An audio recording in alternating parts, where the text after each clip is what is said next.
include your handle on the Twitter thing because I don't know. That's fine. I don't know if they know what you're doing up there.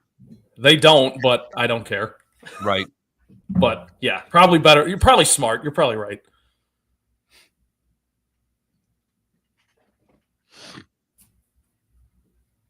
I will say when equipment doesn't work at our place up here in the morning, I mean, you're on your own till 8, Right. when engineers get there, which has happened before.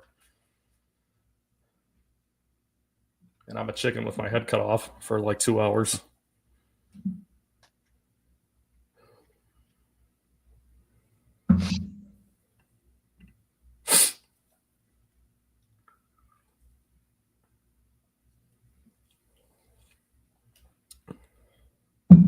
So good weekend? Great weekend. Mainly great sports weekend.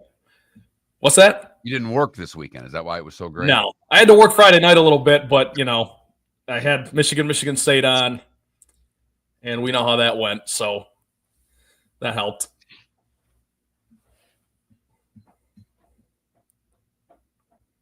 Oh, the Twitch chat room. How fun. I forgot about that. I didn't forget, but I'm not used to it anymore.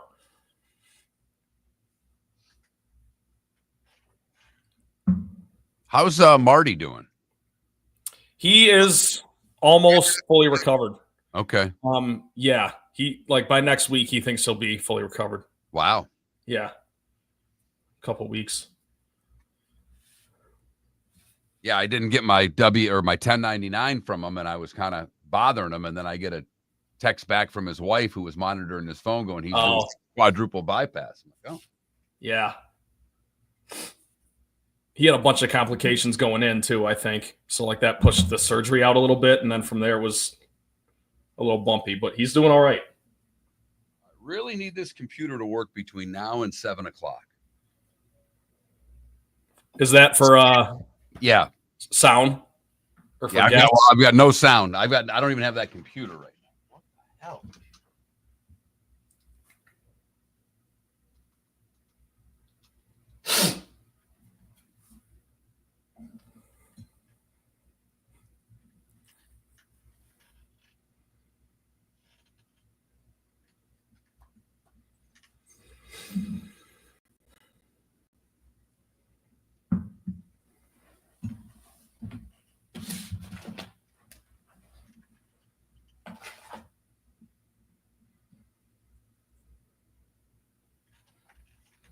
Try it one more time, Trent. Can't hurt.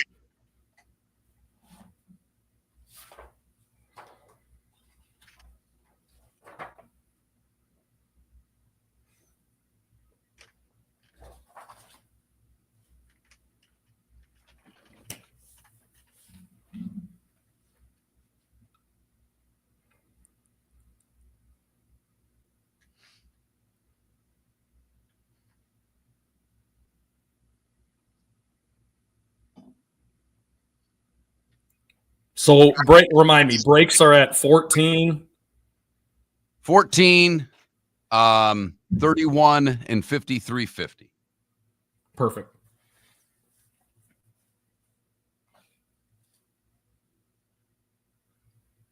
I'm going to pull a David and set up my own clock. Of course you can hear us on Twitch. That's what you're supposed to be able to hear us on Twitch.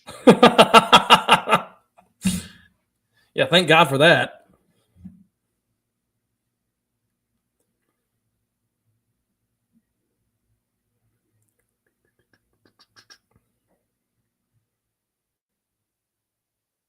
$36 degrees in Michigan this morning. It's warm. Wow.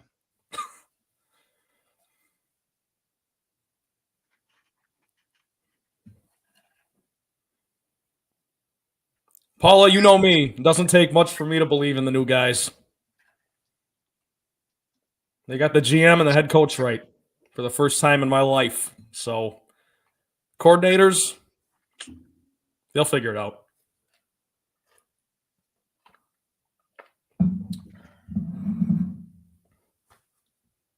Come on, baby.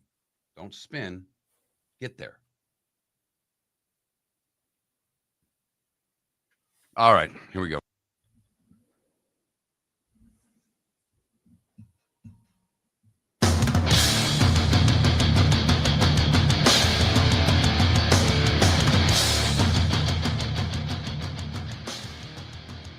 You're listening to Miller and Moulton, coming at you from the Floormeister Studios. Floormeisters, keeping it real. And now, here's Mark Miller and David Moulton. Top of the morning to you. David with the day off. Trent Valley sitting in David's chair this morning for you, which means I have to give you the how the heck are you? Miller and Moulton, Monday morning. Hope you had a terrific weekend. Good sports weekend if you're into hoops and hockey. Obviously, if you're a football-only person, you're salivating, getting ready for the combine this week. Trent Valley in the chair this morning. Good morning, kid. How are you? I'm great. Very, very, very great. Like you said, awesome sports weekend. Thrilled to talk to you all about it. We're having Pat on at 8 o'clock. I'm excited to see Pat. I missed talking with him. Big shoes to fill for David this morning, but we're going to do the best we can. I'm fired up. Absolutely. All right. The burning question I'm sure that our audience has of you, Trent, because you co-hosted with me a while back, but that was last year before the football season had ended, and your Lions were on top of the football world. How long did it take you after the beatdown that the Washington Commanders put on your beloved Detroit Lions? How long did it take you to get over it? And a second part, a two-parter, did it take you or your father longer to get over the loss? I think it took me longer, only because he has so many more scars, even though the team, has started to put some of those scars away. But I will say this, Mark, after that game, it probably took a solid week where I didn't want to watch any sports talk shows. I didn't want to watch NFL Live. I didn't want to listen to sports talk radio. I didn't want to hear about the NFL. So it took me a while to get over it. I'm still not fully over it. But I was at the game, of course. We walked from Ford Field over to Greektown to the casinos, and just thousands of sad Lions fans milling around the city of Detroit. And, quite frankly, Lions fans haven't been that down since a year ago that time. So it was a full year of euphoria and buildup, and they let us down. But last year came out of, 2 years ago kind of came out of nowhere. And I know they were building, but they weren't supposed to host games, and things just ended up working out where they only got to host an extra game. And it was more like you got everything out of that team that you could possibly get.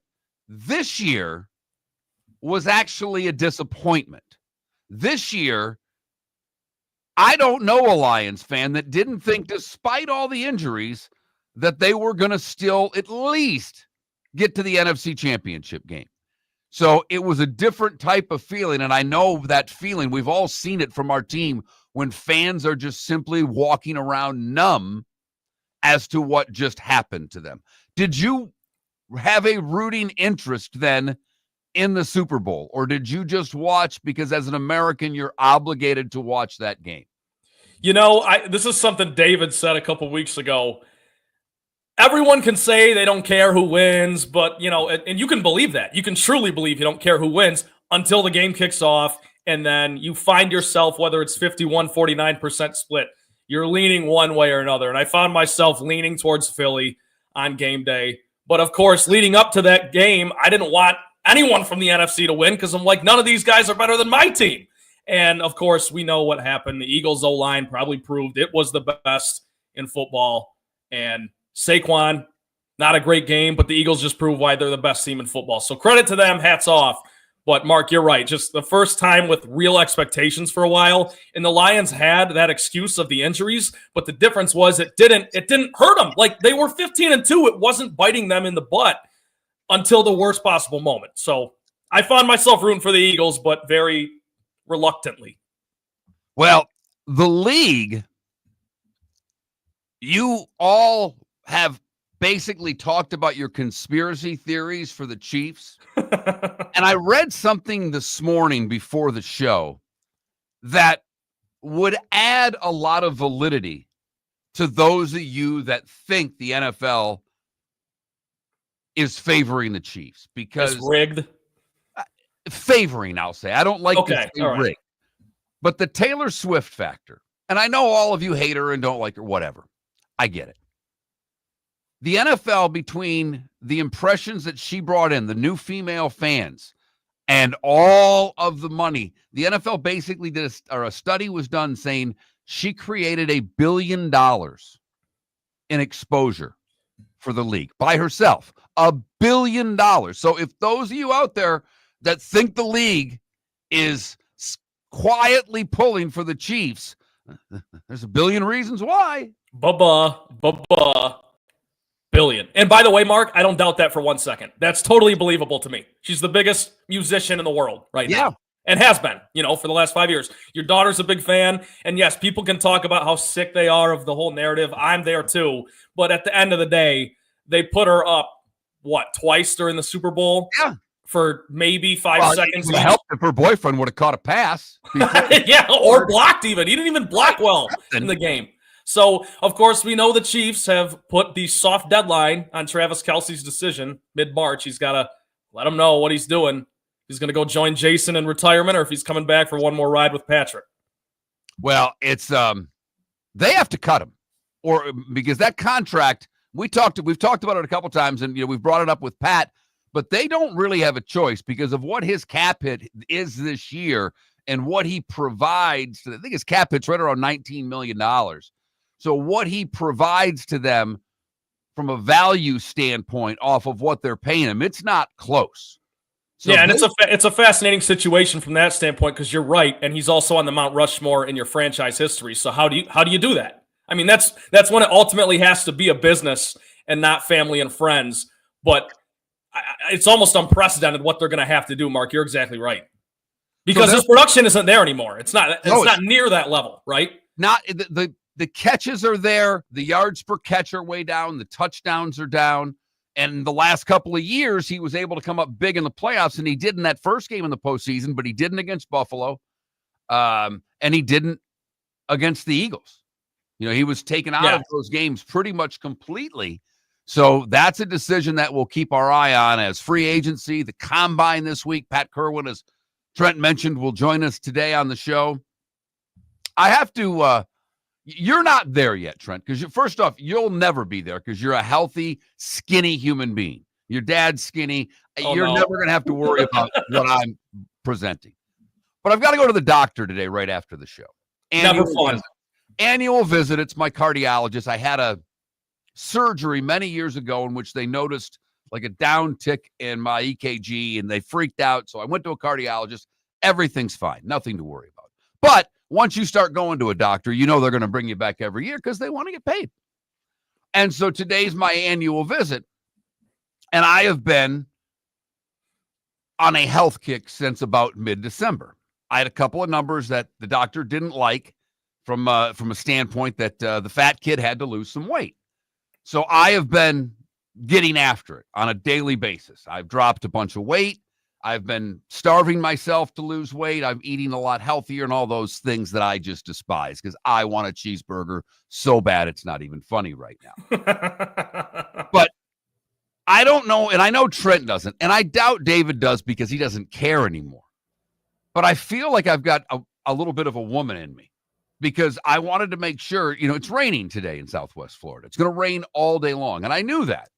But instead of wearing tennis shoes and socks that might add a couple more pounds to the fat kid when he jumps on the scale in a few hours, I've got the flip-flops on. Instead of the leather belt, I wore the cloth belt. I did everything humanly possible so that when I step on that damn scale in a few hours, it's the lowest number it can be for my fat behind. You know what I call that, Mark? I call that smart. Because if you're trying to be satisfied with that number, why not control the things you can control? The controllables, right? Because Lord knows those doctor scales are military grade and it's going to give you the exact weight down to the ounce. Yep. It's not the Weight Watchers scale at home that you just step on and it is kind of willy-nilly. This is right down to the exact decimal point, and it better be where you want it. I'm rooting for you. Let's hope so. So I will head down there right after the show today and hopefully not get yelled at. That's really my whole point when I go in and see these guys, that they don't yell at me about anything. But that's for later today. But I had a terrific weekend as well. I played in a golf tournament this weekend. And So I did not probably watch nearly as much sports as you because I was on the course for most of the afternoon, Saturday and Sunday, as my tournament season's gearing up, my little golf world. And I've got another tournament in a couple of weeks that I'll actually take a couple of days off for in late March. And David will be on his own. Rick Church actually going to run the board for us here at the studio, which is fantastic. So we're fired up for Rick helping us out. We're fired up for Trent helping us out. We've got a terrific show today. We've already mentioned Pat Kirwan for a couple of segments as he heads tomorrow for the Combine in Indianapolis. All kinds of interviews lined up. We'll talk to Pat again on Friday at the end of the Combine week and get his thoughts on that. But Bobby Reagan will join us as well. Barstool Sports college basketball writer and aficionado and Duke hater, which we can appreciate, Mark. And they give you a lot of reasons to hate them. They look great over the weekend, taking out Illinois in a big way at Madison Square Garden. Illinois has fallen apart in the last 3 weeks. David and I thought that was, out of the Big Ten, the team that had the best chance to make a run because their offense is so explosive. And I think you have to score in the tournament to win, but they don't play. There's a lot of that. Like Kentucky's the same way. They don't play any defense. Yeah. Illinois doesn't play any defense. And luckily for Illinois, they're not alone in that. Purdue's falling apart too. They lost their fourth straight. So the Big Ten on thin ice a little bit. But I did see, Mark, and this blew my mind. I knew it was a blowout for Duke, but it was the largest loss in Illini history. That's bad. By the way, what are we doing with an ACC Big Ten matchup at this time of the year? That threw me off. I was watching it, and then all of a sudden I'm like, hang on, what is this? Some sort of reschedule? It was weird. Caught me off guard. So the SEC continued to dominate. Florida looked great again over the weekend. Auburn is, do you think Auburn's in a class by themselves, Trent? No, because I think Florida's right there with them, and Florida proved that, they can beat them. They've done it. Florida has the most impressive win of the season by beating Auburn by 9 points on the road at Auburn. So I'll put Florida up there with them. Bama's getting closer and closer. We'll see. Bama doesn't know how to play defense. It's going to bite them in the tournament. Very streaky. They are a streaky team. But we will talk some college hoop today. We may even talk a little association for Trent. Yes, of course, there will be football talk with Pat Kirwan and otherwise because there's things that always go on in the National Football League to talk about. The starting five is 25 minutes away. Thanks for listening to Miller and Moulton. For over 50 years, the Nolan family has been dedicated to protecting local families. Nolan Family Insurance is a second-generation independent agency that specializes in home, flood, auto, and boat insurance. They take the time needed to explain your coverage options and answer your questions so you can make an informed decision that's right for you. If you're looking for an agency that treats you like family, call 941-639-1122 or go to NolanAgency.com. That's 941-639-1122. or NolanAgency.com. Racing like you've never seen before. From Jeeps that bog down to the outlaw who will defend his title. At the final race of the season, we're going Swamp Buggy Racing. Sunday, March 2nd. Don't miss the Bud Cup Finals for the World Championship. Tickets including VIP tour and kids prices are available at SwampBuggy.com. Don't miss the season final. It's Florida's oldest racing tradition. Sunday, March 2nd at Florida Sports Park. Off exit 101 in Naples. Get tickets at SwampBuggy.com. American Paint Supplies, for nearly 30 years, is your one-stop shop for all your coating needs. If you are a designer, a contractor, a professional painter, or a weekend warrior, American Paint Supplies is the place where experts go to get expert solutions. At 6100 Shirley Street in Naples off of Pine Ridge, American Paint Supplies delivers the best solutions with the best products with the best support. Meet Gene and his team today at American Paint Supplies. Call 239-566-2700. That's 566-2700 or online at AmericanPaintSupplies.net. Gentlemen, as your wife mentioned getting new flooring, but you don't want to go through the hassle, well, go see the Floor Meisters in Naples next to Costco. They understand your time and money are important, so they'll make it as painless as possible. With a huge in-stock selection of carpet and Cortec, they can get you the floor your wife's been asking for. They carry wood, vinyl, carpet, and tile. If you do it yourself, no problem. They can handle that as well. So go see TJ at the Floor Meisters and tell them, just keeping it real. This is Miller and Moulton.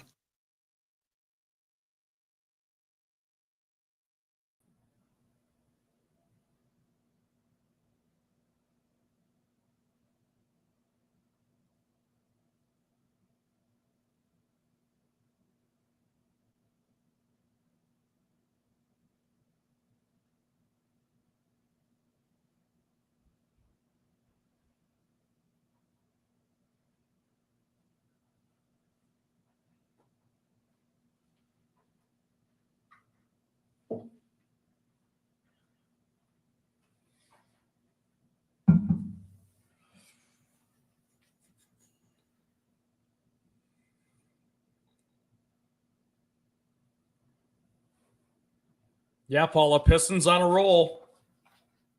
If it weren't for Cleveland, they'd be the hottest team in basketball.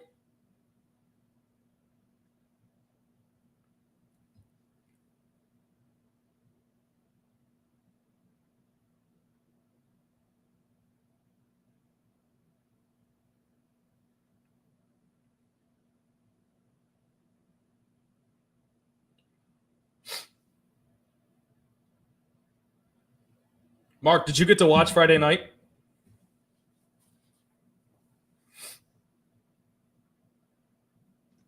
All right, we need a poll question, Trent. You got anything? Okay, I was thinking, I don't know. Do we want to do like SEC or the field, or is it too early for that kind of question? Too early for a college basketball poll question. Let's do. You want to do something combine related? Hang on. Let me see one thing here first. We may go right away from sports if there's a good national. Oh yeah, checking the calendar. Yeah. National tortilla chip today.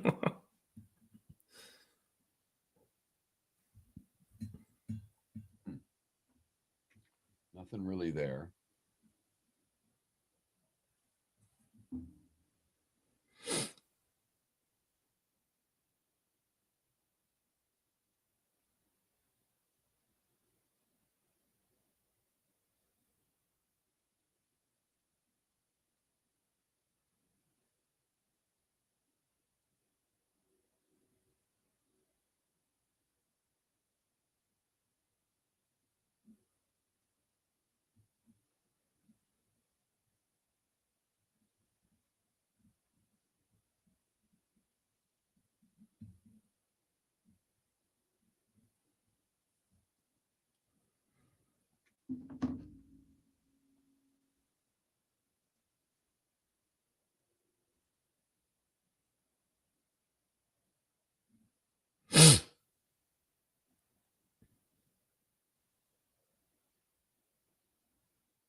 Yeah, DC, completely agree.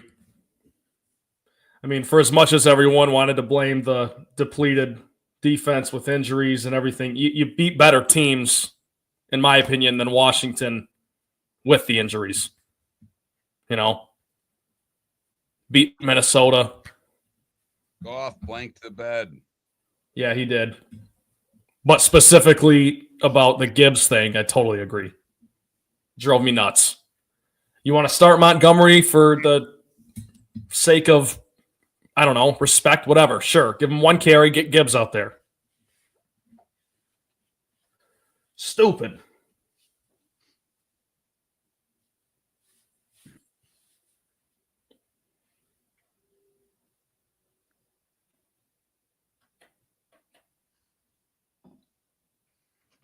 How about Rick Pitino?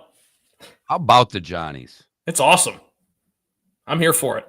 They're another team, though. They're like Sparty. Can't shoot the three at all. No. When they do, here we go. You're listening to Miller and Moulton. And now, here's Mark Miller and David Moulton. Top of the morning to you, Miller and Moulton. On this Monday morning, David with the day off today. Trent Valley filling in for David from cold Michigan. We can have fun with this all show because even though it's rainy and lousy and going to be kind of a washout today for, I think, most of the state of Florida. I know in Southwest Florida, we've got a washout today where I walked to my car in the rain in a, nice 66 degrees. What's the temperature this morning, Trent? Subtract 30. It is 36 degrees, which, by the way, is a lot warmer than it's been the last couple of weeks, as I'm sure you can remember as a former Michigander. Well, and I know you guys have been getting dumped on, so even though it's 36, there's probably a lot of white stuff still on the ground. There is, and I'm hoping that some of it melts today. We might get up to the mid-40s this week, so I'm hoping that some of it can start washing away, and the closer we get to March, the greener it gets around here. I hope you're comfortable with that decision you made to leave us all those months ago to go back up and freeze your tail off in Michigan. But we talked a little college hoop, and Trent's a huge college hoop fan and probably into it more than Miller and Moulton. But one of the things that we have talked to you about this year is our little system. And our system is very simple. We've explained it a million times, but I'll do it again for sake of argument. You take the home dog when playing a ranked team. And for the year, we are 39-32. We went 6-5 this past week because Indiana took care of Purdue to give us a winning week. It has struggled the past couple of weeks. We were on about a 3-week heater where we were running around 60%, but we have basically come back to earth with the system, and we're about out of time because once the conference tournaments start, except for, unless you have a Memphis that's hosting, or they won't go on the road, so you really don't have this scenario once the conference tournaments begin. Yeah, you're exactly right. I remember we had a system last year that was similar. I don't remember what the exact parameters were, but it was so disappointing when conference tournament time rolled around because I was like, we were on such a heater with that system, the system play. I think last year we were ended up 10 up. Oh, yeah. It's been tried and true. So Auburn is clearly the number one team in the country. They have all the votes in the coaches poll. They have, I believe, all the votes. Oh, Florida had 1 vote in the AP. So basically everybody out there feels as if Auburn is the clear number one. Florida, number 2 in both polls. Yes, they beat Auburn, but Auburn, you look at their quad 1 wins, their quad 1 games and what their record is in those games, and it's incredibly impressive.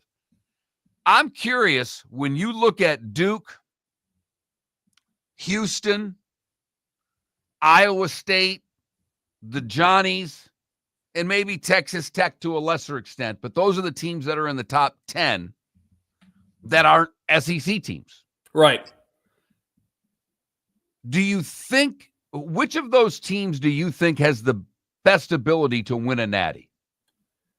I would probably go Houston, and I know that's going to be a hot take because a lot of people say Duke. Duke is the Ken Pom darling of the season. But the naysayers, myself included, I don't put a whole lot of stock in it just because of the ACC. I think you have some inflated statistics because the ACC is so down this year, Mark, to the point where I think the Big East is almost a stronger conference this year than the ACC is because the ACC is so top-heavy. And in the Big East, you at least have the resurgence of St. John's and what they're able to do despite not being able to shoot the three very well. So I would go Houston because I trust Kelvin Sampson. He's proven things that at this point John Shire, quite honestly, hasn't proven. And I know the story here is Cooper Flagg. Mark, freshmen don't win this tournament for teams. That's not to say Duke can't do it. And I know Cooper Flagg's a hell of a prospect. But it's freshmen. You have to go all the way back to 2015. And ironically, it was Duke who did it with Jahlil Okafor, where the freshman's the best player on the team. It's just not a thing. So of the options we have there, and I was talking with you during the break there if we wanted to go SEC or the field, and maybe we'll revisit that question at a later date. I'm going SEC, but if you're going to make me pick someone in that top 10 that's not an SEC team, I'm going Houston. Well, and I think, and Houston beat Iowa State. Iowa State was about a couple of big scores in that game, so it was tough to take that game as seriously as it should have been for a top 10 matchup over the weekend. But I'm with you that on Houston, and for this reason, the Big 12 is a much, much deeper conference than the ACC. So Houston is tested regularly, and when you get into the tournament, I think the tests that you pass and sometimes fail in the regular season attribute to how you play in the tournament. And I'm with you that I think Houston, Bobby Reagan, we'll have him on later. I think he's big on Texas Tech making a run as well. So we'll see how, the next couple of weeks go. But Indiana with a big win yesterday looks like they're in. They're in the field right now. Yeah. Oklahoma had a big win over the weekend against Mississippi State, puts them in the field. I don't think they're deserving. But the fact of the matter is you can't do much about it. They've got some quality wins. They've beaten Michigan and they've beaten a couple other ranked teams. But the fact of the matter is Oklahoma's 4-10 in conference. I just don't know. It's what drives me nuts about the Ken Palms and some of the other net rankings that give you so much credit for losing. Yeah, but I do think, I don't disagree with you, but I think another way to look at it is if we're going to put so much stock into how strong the conference is. I mean, Mark, we're looking at probably 13 teams from the SEC are going to make the tournament. That's everywhere you look. That's kind of the bracketology breakdown of it right now. And Oklahoma's one of them solely because, like you said, they beat Mississippi State over the weekend. That's a huge win. It does them wonders for those rankings. Arkansas beat number 15 Missouri. Vanderbilt beat number 24 Ole Miss. These are unranked SEC teams that are getting big wins over ranked opponents. And it's just kind of I think the way I see it, you've got your Auburn and Florida at the top of that conference, and then maybe throw Tennessee and Bama in a 1A tier. But then it's just a bunch of really solid teams that I think are going to give other teams fits in round one. Yeah, Missouri's one of those teams to me. What they've accomplished after as bad as they were last year, going into the portal, making a complete 180 with that team. Missouri's been playing they lost over the weekend, but they have been playing very solid basketball. And that's a team that I've just kind of kept my eye on to see what they'll be able to do tournament time as well. But the Gators are going to be a 1 seed. Auburn's a 1 seed. Duke's a 1 seed. I think you can write that down now. And I think Alabama's going to get the other one over Houston. I was just going to say, Mark, there's a real chance that we're going to have 3 1 seeds from one conference. I'd have to look it up. It's probably never happened. There's no way it's ever happened before. 3, and now I know, yes, the conferences are bigger now, so the likelihood of it happening in 2025 is a little bit higher than it would have been 10 years ago. But I'll tell you, Mark, if Bama doesn't get it, Tennessee might. There's still that much season left to go where it's kind of hard to say, but I'm with you that we can write down Duke, Florida. And Duke, Duke could even lose to North Carolina. It's Duke, North Carolina. It's a rivalry game. They could afford another loss and still maybe get the last 1 seed. You know what I mean? But let alone having 3 1 seeds from the SEC, they could end up being the top 3 1 seeds, which would be even crazier. So that's just another testament to how strong that conference really is. And Mr. College Basketball over there, the last time 3 teams from the same conference received a 1 seed was not that long ago. 2019. Duke, Virginia, and North Carolina were all 1 seeds. Virginia is now a hot mess. That is part of the reason that the ACC is so bad. Yeah. I mean, just 6 years later, obviously we know Bennett resigned before the season, and that had a lot to do with it. UNC's not going to be a tournament team this year unless they really get their act together. And you just nailed it, Mark. Those are 2 programs. You could even lump in the Canes with Jim Larinaga over the years. Those are 3 programs that conference has relied on to be not even great, just be in the field, represent the conference. And they're all terrible this year. Terrible. And 2 of them, lost coaches, one during the year, one before the year. Florida State, who's been pretty good for a while.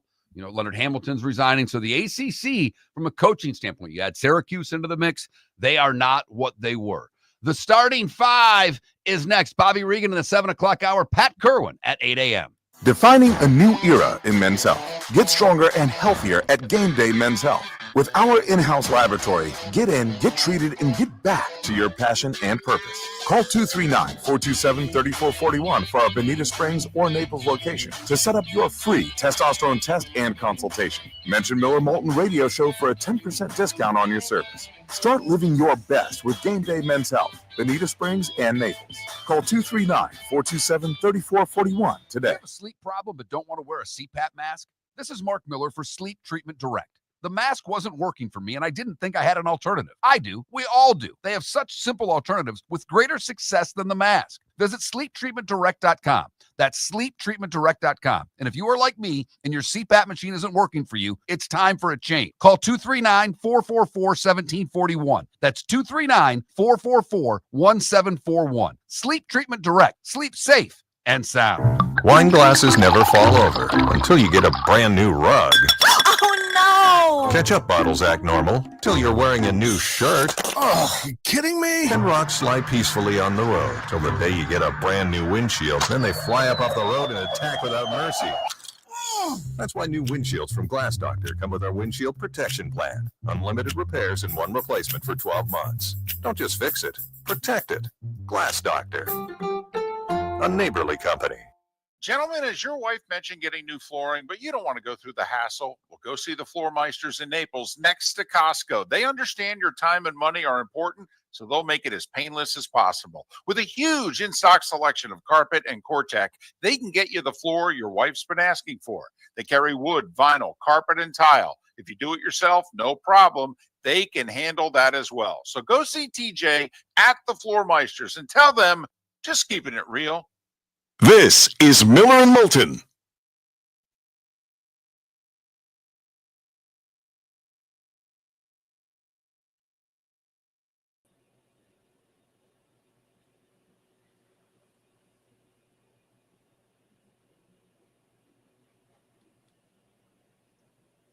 I think you're right, Johnny Finger Lakes, and I also think the Big Ten's done it.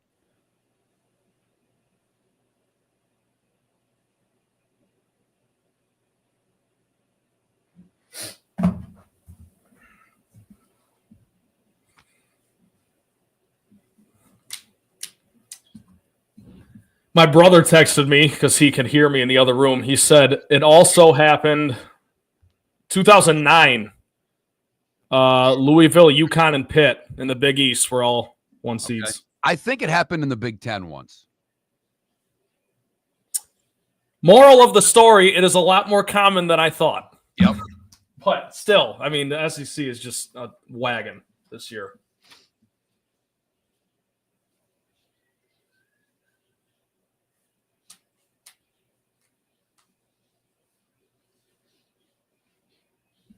All right, we still need a poll question. Yeah. Do you want to do something? I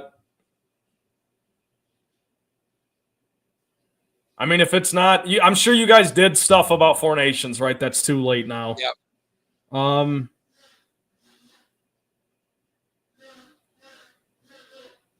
If it's not going to be college hoops, it's got to be combine, right? Or NFL related. Yeah, I mean, it could be should quarterbacks throw at the combine. I'm trying to think of something that we could actually get a segment out of too, if you know what I mean. Yeah. What position do you look for at the combine? Because it's not a very deep quarterback draft. I don't know.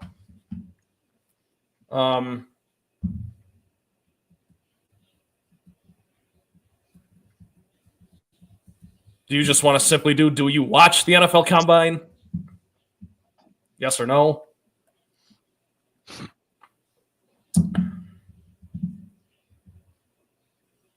We could. That's easy one, but that's now the leader in the clubhouse. We'll keep thinking.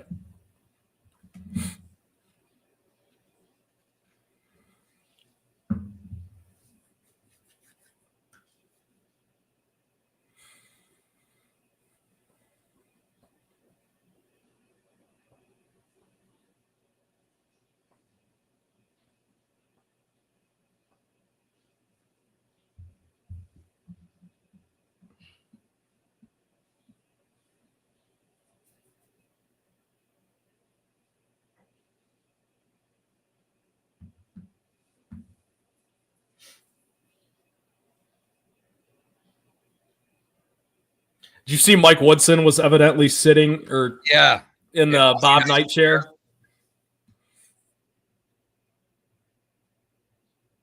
Saw a lot of people that were skeptical about whether or not that was the actual chair. I'm like, hell yeah, that's the chair. Look at it.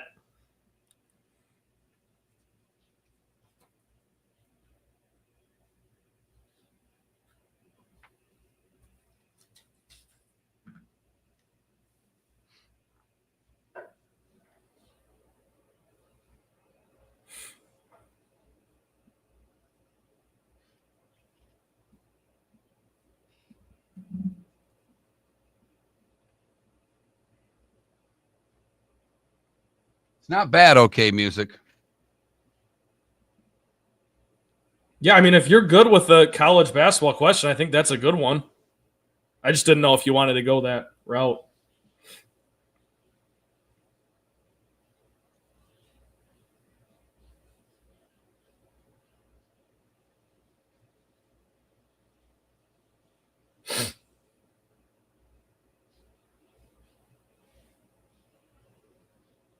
When does the top 25 come out? Does it come out during your guys' show? No, after. Yeah, after. Okay. I'll be curious how high Sparty jumps. 2-0 week, both against ranked opponents. So they're jumping both of them. They could jump Texas A&M. They went 0-2 this week. They were at 7 though. Here we go.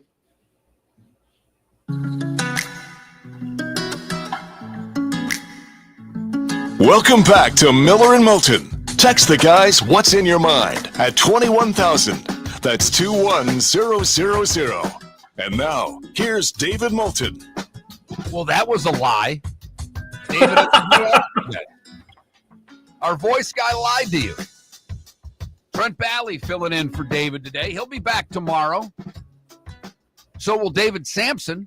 David was off last week in his normal spot joining Miller and Moulton as he was on a ski trip in Utah. So we'll find out how David did on the slopes. He wasn't going to get up at 4 a.m. and annoy the people that he was staying with by doing our show, and I don't blame him. But David Sampson on the show tomorrow. Pat Kirwan on the show today. Pat had to reschedule because he's leaving for the Combine tomorrow when he normally would be appearing on our show, so he's still doing the 2 guest appearances a week. He will be on with us this morning at 8 a.m. Bobby Reagan will join us at 7:38 to talk some college hoop. Still looking for our Swamp Buggy Races poll question. We've got a couple ideas. They're kind of college basketball centric, and I'm not sure it's time to go that route yet. It's not March yet, It's not March yet, and by the way, I'm totally okay with the Pat Kirwan reschedule because that means we get to talk NFL in February, and maybe we could go something NFL related. I don't know. Mark and I will continue to put our heads together, and we'll have something for you by the top of the hour. But you might be smarter than we are when it comes to a poll question. So the text line's open at 21,000. You can always join us, twitch.tv/Miller and Moulton, youtube.com/Miller and Moulton as well. The starting 5. 5 big stories you need to know. Here is the starting 5. I got to tell you, the one thing about the starting 5 is that the wake-up call is a little earlier. As I mentioned, I played in the golf tournament yesterday. That means I had a couple of pops, and I had a couple after. So I got the good, the bad, or not the good, the bad, and the ugly. I got today was a day when, and a few other things done before I went to bed last night. But the alarm going off, I beat the alarm. I had the alarm set for like 3:50. Got up about 3:40 this morning to do the starting 5. So a little more credit to one David Moulton for the work he puts in on a daily basis. For Trent, I'm starting with the association. The Heat, a loser last night, 120-113 to Milwaukee. The Bucks outscore Miami 35-20 in the fourth. Tyler Hero had 40. Damian Lillard had 28 in the win. The Heat are now 26-29. They are the 8th seed if the playoffs were to begin today. Orlando with a 20-point victory over Washington. Franz Wagner and Anthony Black with 23 each. Orlando sits 3 games behind Detroit for that 6th seed. The Knicks played the Celtics yesterday. And when the Knicks play good teams, Trent, what do the Knicks do? They don't play well. They lose. Cat had 24, but Jason Tatum had 25. The Celtics really never had much trouble in this one. 118-105 for Boston. Golden State pounded Dallas 126-102. Right now, Golden State would be the 9 seed. Steph had 30. They retired Andre Iguodala's jersey after the game. I was surprised to hear it was after the game. Usually those are before the game ceremonies.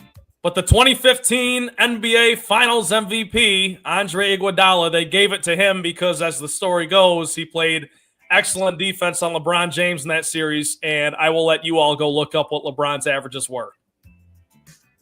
So you disagree with that MVP is what you're saying? Yeah, I think LeBron averaged a triple-double or close to it, 38-point triple-double, something crazy. But congratulations, Iguodala. Pacers pounded the Clippers 129-111. Halliburton with 29 and 12 assists. It's his 16th double-double of the year. They're a half game ahead of the Bucks now for the 4 seed. The Pistons and the Hawks played the highest scoring regular season NBA game in regulation this year. Detroit 148, Atlanta 143. Cade Cunningham, Trent's hero, had 38 points, as did Trae Young. Those Pistons are the 6th seed and right now would avoid the play-in.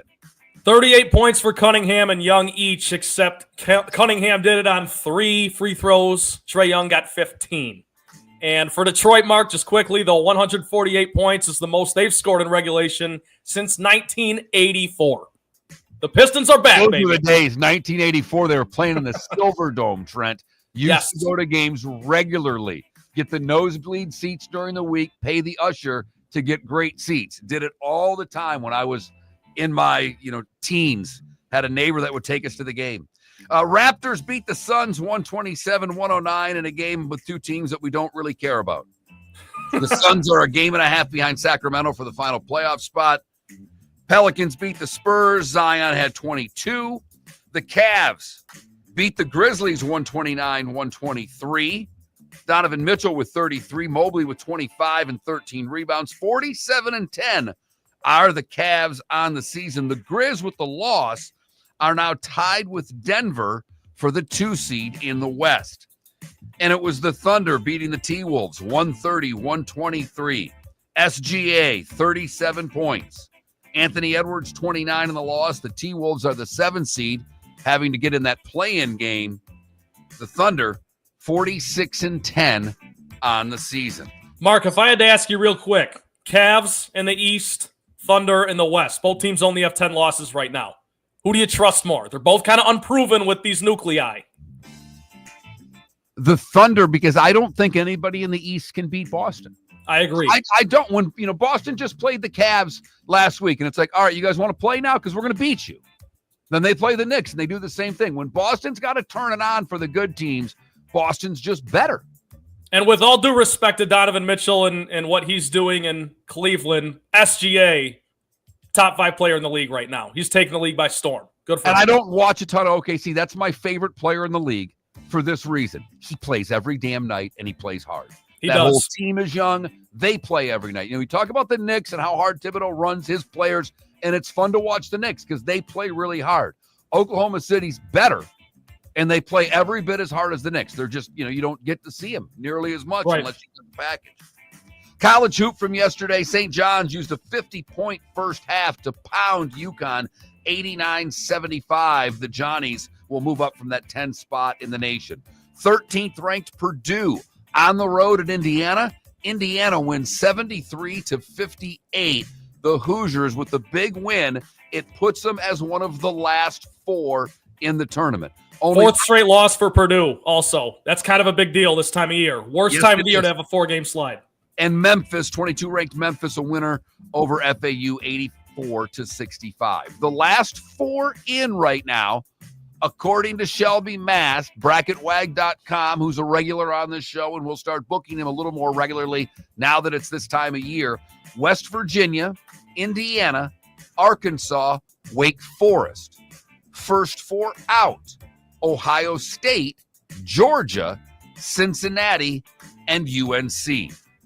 Women's college hoop yesterday, big game in Raleigh.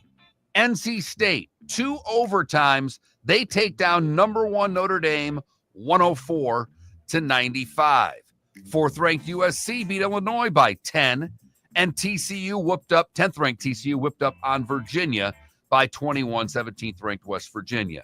Other winners, 3rd-ranked UCLA won, 6th-ranked South Carolina won, 7th-ranked LSU beat 14th-ranked Kentucky, 8th-ranked Ohio State a winner, 9th-ranked North Carolina winner. Florida State beat beat 20th ranked Georgia Tech by 3, and the Gators lost to 15th ranked Tennessee by 8. National Hockey League yesterday, Tampa with a 4-1 win over Seattle. Vasilevsky had 35 saves. That's 5 straight for the Lightning. They are now 4 points ahead of Detroit for third, and they're 4 points out of first in their division as well. The Rangers beat Pittsburgh 5-3. They are 2 points out of the final wild card spot, are the Rangers. The Red Wings blew another third period lead, but Patty Kane with the game-winning goal in overtime. He had 2 Showtime. Detroit beats Anaheim 5-4. Alex Ovechkin, a hat trick.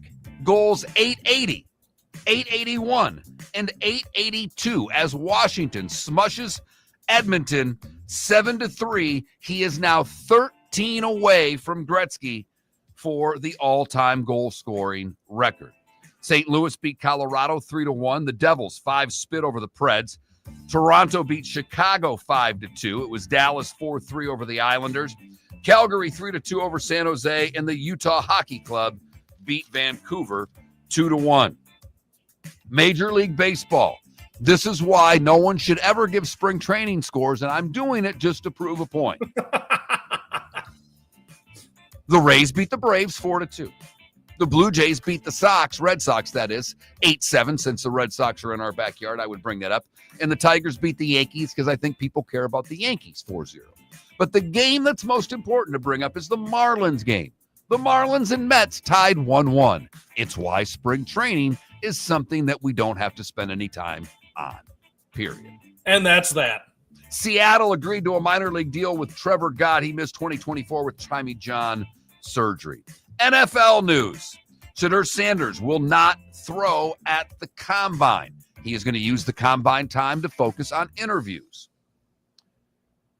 Report that the Rams have granted Matthew Stafford permission to speak with other teams. Why the Rams would trade him with what his cap hit is for Los Angeles makes no sense to me. Well, and he's still playing at a high level, Mark. That's what I don't understand. You just came from a division where you were the only team in that division to make the playoffs. Why are you overthinking this? Tough. They played the Eagles tougher than anybody else did. Yes, and this is not a strong quarterback draft. Your options on the market are Sam Darnold. Like, what are they thinking? I don't get it at all. Former Falcon safety Keanu Neal announced his retirement after 8 seasons, and over the weekend, they did it, everybody. The Jags hired James Gladstone as their general manager. He was the director of scouting for the LA Rams. Duval. NCAA football. Nebraska is having their stadium redone. And because of that, they are going to lack in the required capacity, and they need more money. So they canceled a home and home with Tennessee. That's what they're saying, is they needed to get more home games to offset the revenue loss from reduced capacity because of stadium renovations. They canceled Tennessee, home and home, and now they'll play Bowling Green in Miami of Ohio. Interesting. That's a joke. PGA, Brian Campbell got a huge break on the second playoff hole. He was hitting a drive that was looking to go out of bounds. It hit a tree, bounced back in play. He would birdie the hole for his first PGA win. He was winless in 186 starts between the PGA and Korn Ferry Tour. His career earnings before this week were $1,487,830. He won $1.26 million on Sunday. He will now play the Masters, the PGA, the Players, and the 5 signature events. Great for Brian Campbell. That's heartwarming. And finally, Christopher Bell edged out Carson Hulsevar and Kyle Larson to win in Atlanta. And that is your starting 5. 5 big stories in NASCAR that you needed to know. That was pretty good, Mark. That takes a lot of work. I mean, I tried to help with that one time. I forget what the circumstance was. You got to, put pen to paper and actually have a little nugget or two to say about each game. It takes a while. It does take a little bit of time, and I laughed when Seth filled in for David a couple of weeks ago, month ago maybe. Seth was all over me because I was using a notebook. He's like, "What are you doing?" That's not. I'm like, I've got to write it down. I've got to physically write it down. Makes you remember. For me, it's always made me remember things a little more, so you don't have to go to the paper. But there was the one other note over the weekend, and it may have even been on Friday, but the Four Nations numbers came out. If you have not seen them, the Canada-U.S. final on Thursday did 9.25 million viewers on ESPN, making it the largest audience for an NHL sanctioned game in the Nielsen People Meter era, which dates back to 1998. The previous high was 8.72 million for Game 7 of the Bruins Blues in 2019. So nearly 10 million people watching the Canada-U.S. By the way, did you watch, Trent? Oh, of course, yes. Okay, but you're not a hockey guy. You're self-admittedly not a hockey guy. Yep, they pulled me in, and those are the type of people they're going for, the younger generation that might not be super into the NHL in general, but they see the NBA kind of slumping, and they pounced. Good for them. That was awesome. Great tournament all the way through, no doubt. Very entertaining hockey. We had a lot of fun watching and talking about that all throughout that tournament, and the U.S. came up short, but it was a great, great tournament for the sport. We'll see. I don't know how many of you watched the NHL over the weekend, if that was even on your radar. It wasn't for me. I mean, I had things going on. I paid attention to my Wings as they played both days. But when the playoffs start, I think that's where the sport can reap the benefits, because that's the next time they'll start playing with the physicality that they did in the Four Nations. Miller and Moulton would like to thank the sponsors that, quite frankly, saved the show in 2024. Whether it was Floor Meisters, American Paint Supplies, Glass Doctor, Molly Maid, Cigar Bar, Sleep Treatment Direct, the Diamond District, and even the Cape Coral Police Department, thank you. We're hopeful of a great 2025, still needing sponsors, so reach out to Miller and Moulton via X at that Mark Miller or the David Moulton, or text us at 21,000.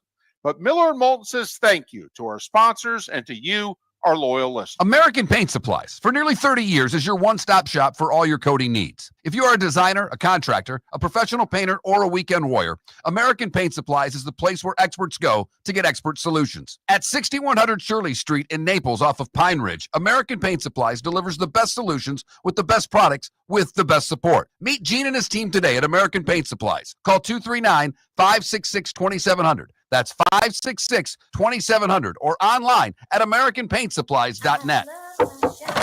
Honey, you want to come out? I haven't seen you since Glass Doctor installed our custom shower enclosure. No thanks. Well, you can't keep eating breakfast in the shower, and laminating your magazines is getting expensive.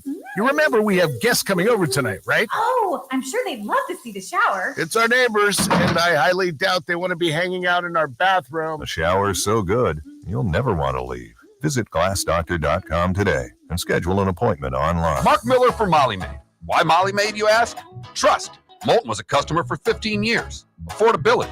Didn't I just say Moulton was a customer for 15 years? Worry-free services. Our professional house cleaners are fully insured and a 24-hour warranty. Call Molly Maids today at 239-774-5839. That's 239-774-5839, or online at mollymaid.com/FTMYERS. That's mollymaid.com/FTMYERS. Gentlemen, as your wife mentioned getting new flooring, but you don't want to go through the hassle, well, go see the Floor Meisters in Naples next to Costco. They understand your time and money are important, so they'll make it as painless as possible. With a huge in-stock selection of carpet and Cortec, they can get you the floor your wife's been asking for. They carry wood, vinyl, carpet, and tile. If you do it yourself, no problem. They can handle that as well. So go see TJ at the Floor Meisters and tell them, just keeping it real. The Cape Coral Police Department is growing. They are currently looking for police officers and are offering a $10,000 signing bonus to newly hired officers. If you desire a career in law enforcement, or if you are already in law enforcement and thinking about making a move to a better agency, think Cape Coral Police Department. If you're looking for a police department that is committed to excellence, that invests in the highest level of training, state-of-the-art equipment, and some of the highest compensation in all of Southwest Florida, then the Cape Coral Police Department is for you. Visit capecops.com. That's capecops.com. This is Miller and Moulton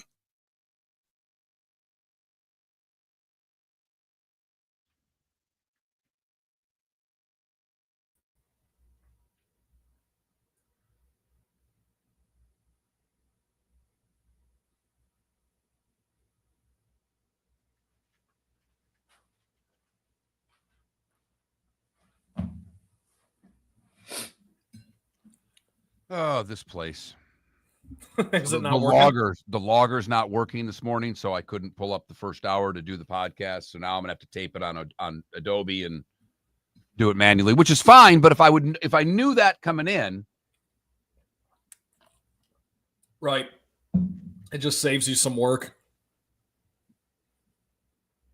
well, I don't know if that hour will ever get up.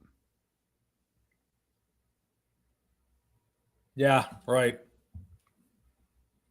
You could pull it from YouTube, but at that point, it's just all, it's Yeah, but then you got but you got to cut all the breaks out. Yeah. I'm not worried about cutting the breaks out. You'd have to literally play it all once.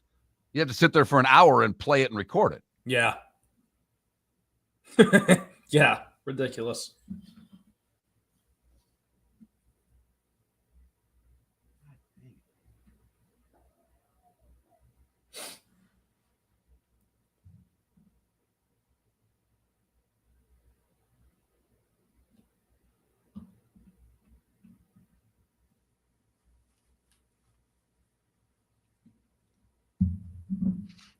Eve, Maddie, and Jake doing well? They are. Good. Jacob broke up with his girlfriend, or she broke up with him. He's been bummed out for a couple of weeks because they were like 9 months in. Gotcha. But other than that, he's good. Maddie's just nonstop gymnastics. Had another meet in Orlando this weekend. Oh, wow. I got to miss it for the golf tournament. Ring the bell. I say it all the time. I love watching her perform. But literally, they left before noon, got home at 1 a.m, and she has 4 routines, the longest of which, the floor exercise, may last for a minute 20. Yeah, that's tough. That's hard to justify. And then you got to watch everybody else, not just your kid. And then you wait another 2 hours for them to give all the awards, which is annoying. But I get to go to Lauderdale this weekend for one. Individual sports. That's how that stuff works. Those meets can drag.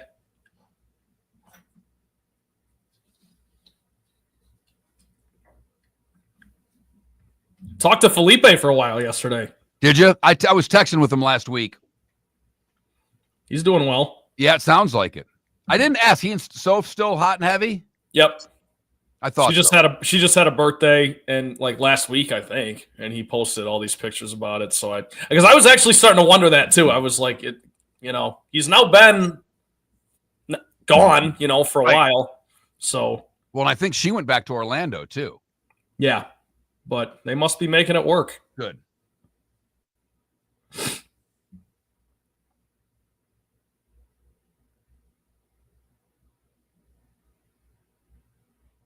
Ooh, which playoff are you most looking forward to? NBA, NHL, or March Madness? Love it. I think we've got a Swamp Buggy poll question. Ding, ding.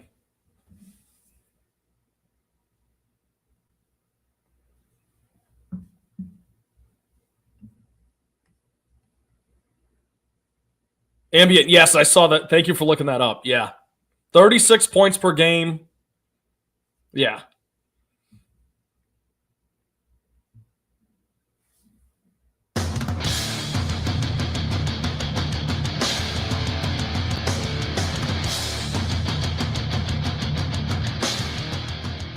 You're listening to Miller and Moulton, coming at you from the Floor Meister Studios. Floor Meisters, keeping it real. And now, here's Mark Miller and David Moulton.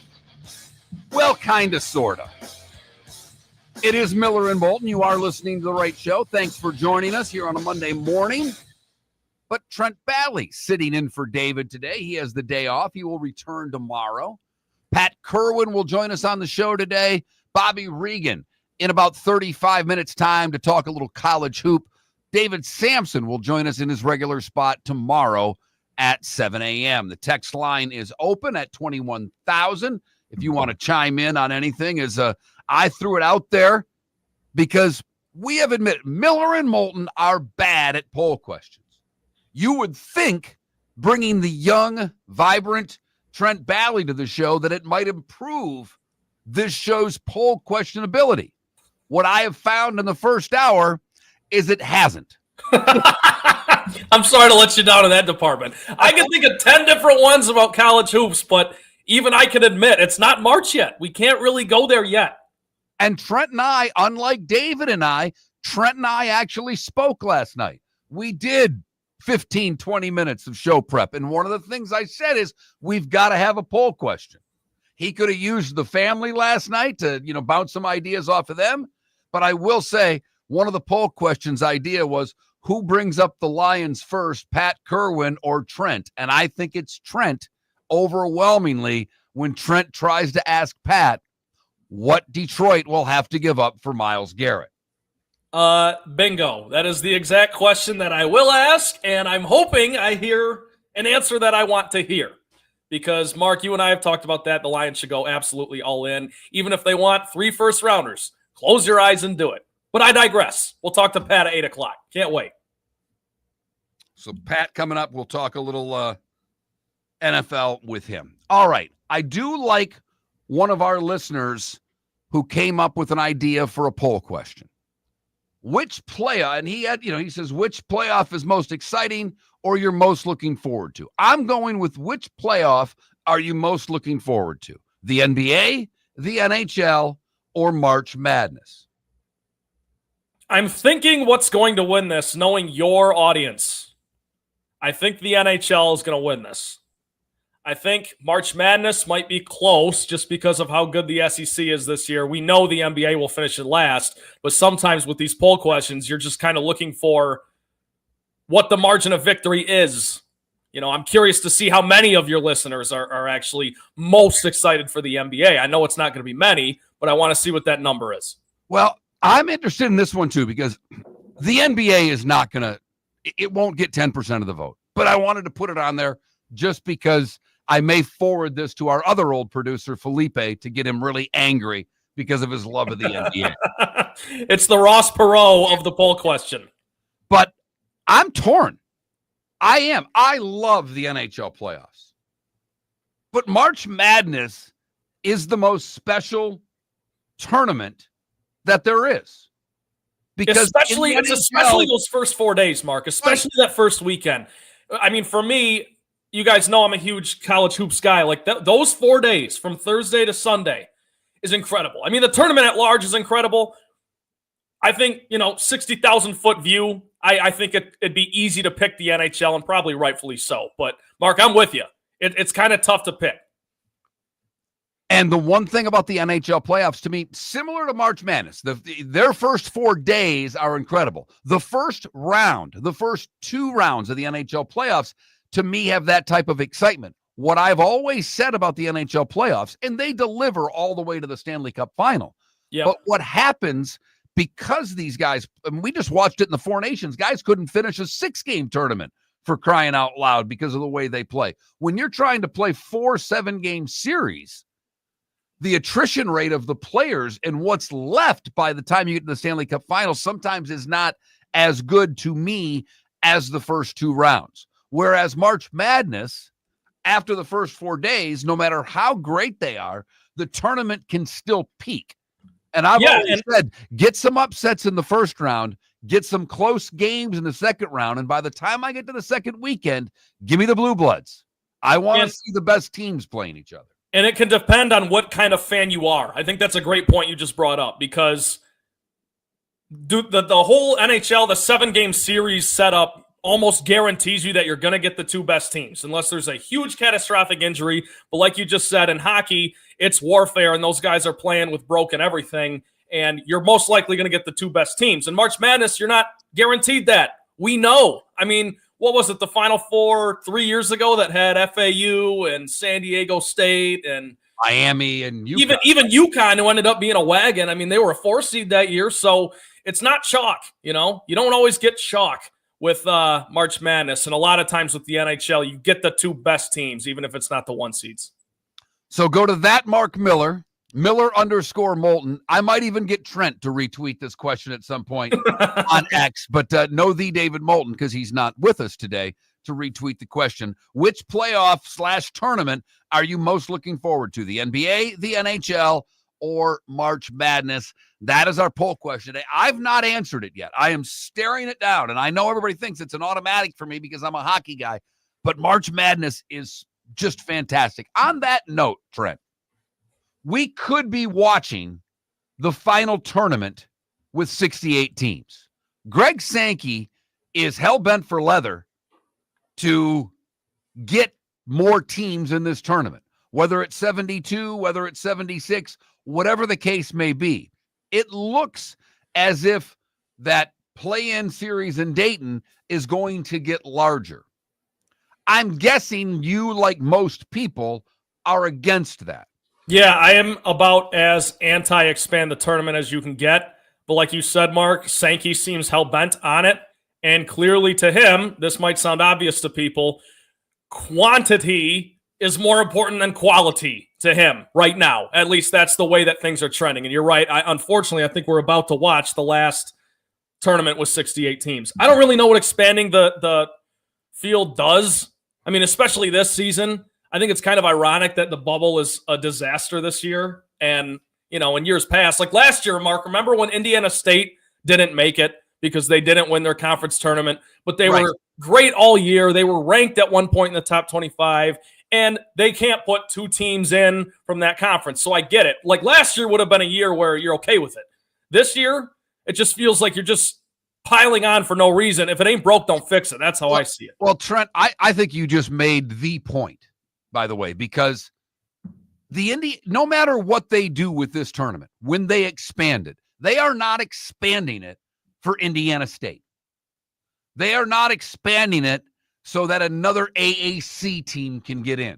They're expanding it for Georgia and Oklahoma and Indiana. You're correct about it. I mean, the first four out right now. So if we go from 68 to 72, these are the four teams that would be in.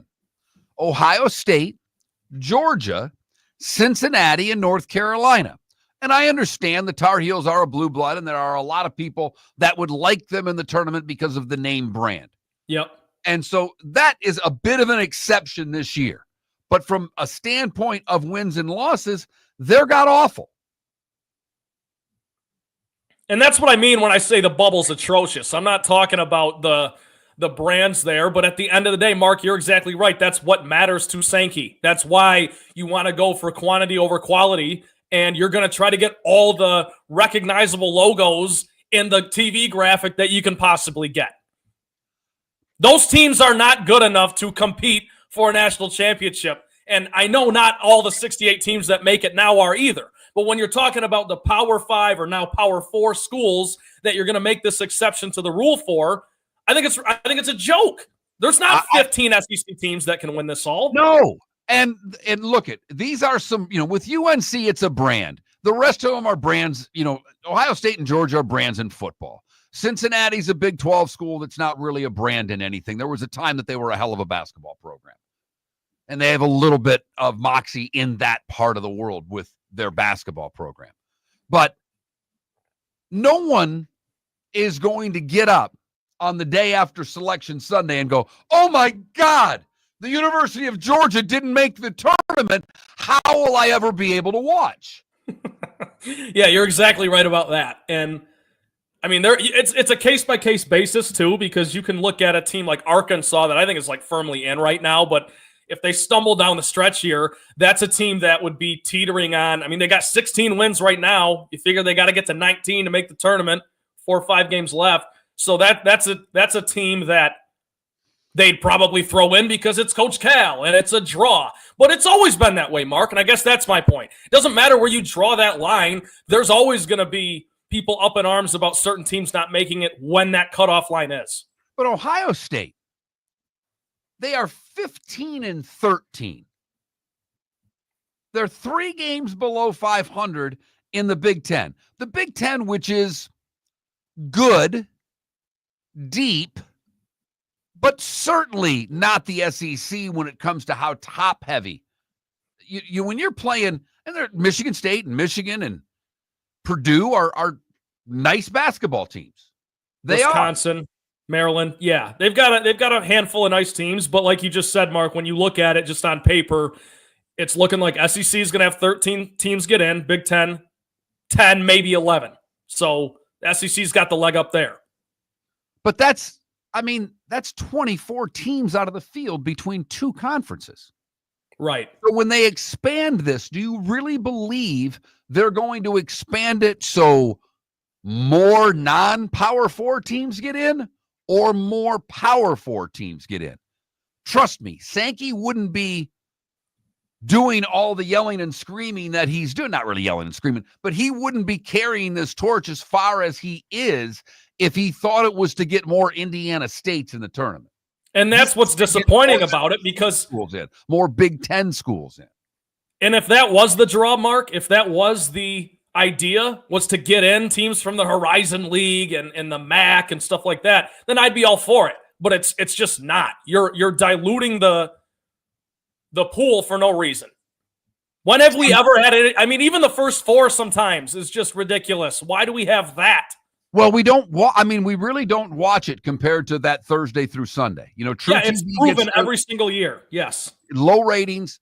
So, and they've had some games where they've had some marquee programs in those play-in games. The UCLAs of the world have played in play-in games. So it's, but they don't draw. I mean, when do you think the tournament starts? Does the tournament start in the play-in games for you? Or does the tournament start Thursday at noon, basically? And for rule, it's Thursday at noon. My rule, Mark, is when you do the online bracket challenge, those lock Thursday at noon. So, you can let the first four play out. And then, every now and then you'll have, like you did a couple years ago, when UCLA makes a Final Four run after their first four.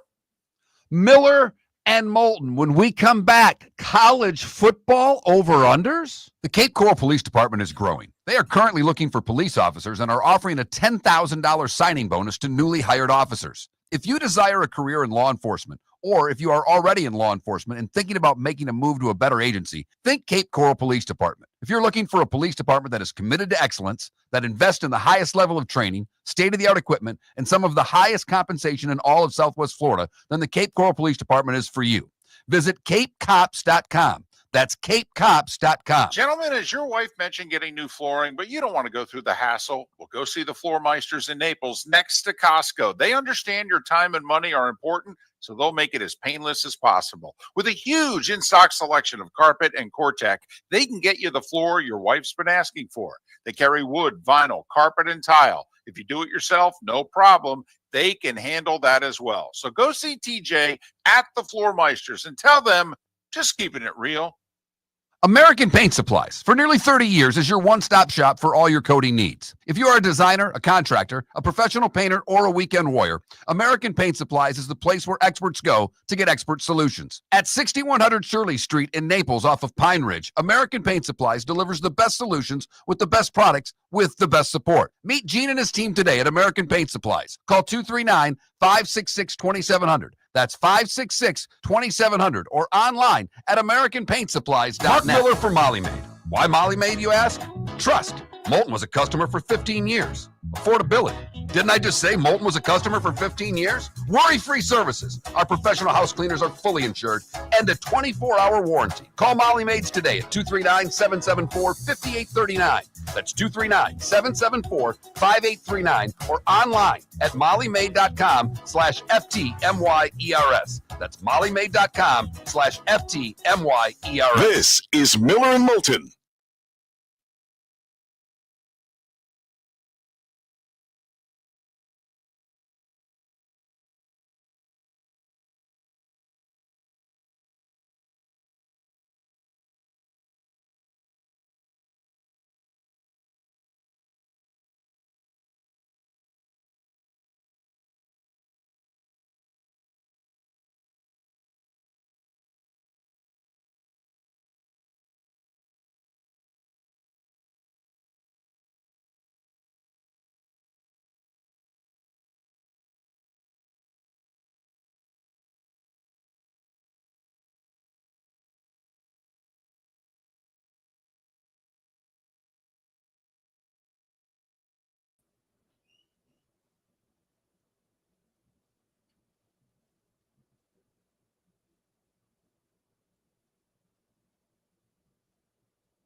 Hey, Mark, is Sheeman still doing afternoons there?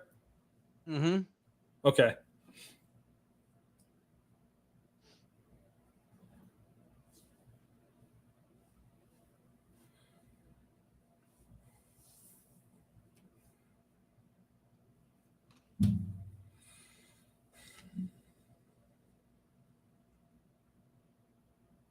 Now, you don't ever watch like golf or any of that, do you? Not much. You haven't watched any of the TGL by chance, have you? A little bit. It's intriguing. Like, it's interesting. It's a fun watch, I think. All right. No, then it's if they got you in who doesn't watch golf, then they're doing what they need to do. Yeah. Johnny, are you talking to Trent produces a morning show in Michigan. Yeah, I gotta get over here. Yeah, it's at the same time as these guys, unfortunately, but I get done an hour early, so I have made it part of my morning routine to listen to Mark and David in the bonus hour. And pretty much weekly, I'll listen to Pat, too.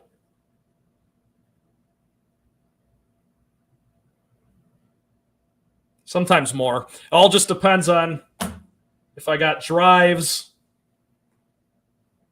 if I'm going for a run. That's the kind of stuff I like to listen to.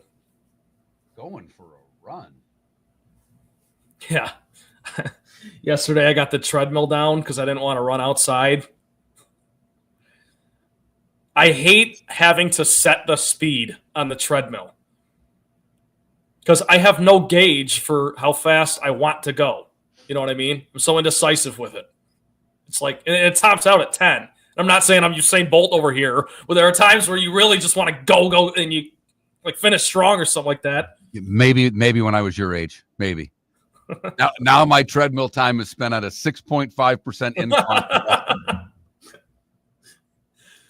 Well, that's 6.5% more than I did yesterday. I can tell you that.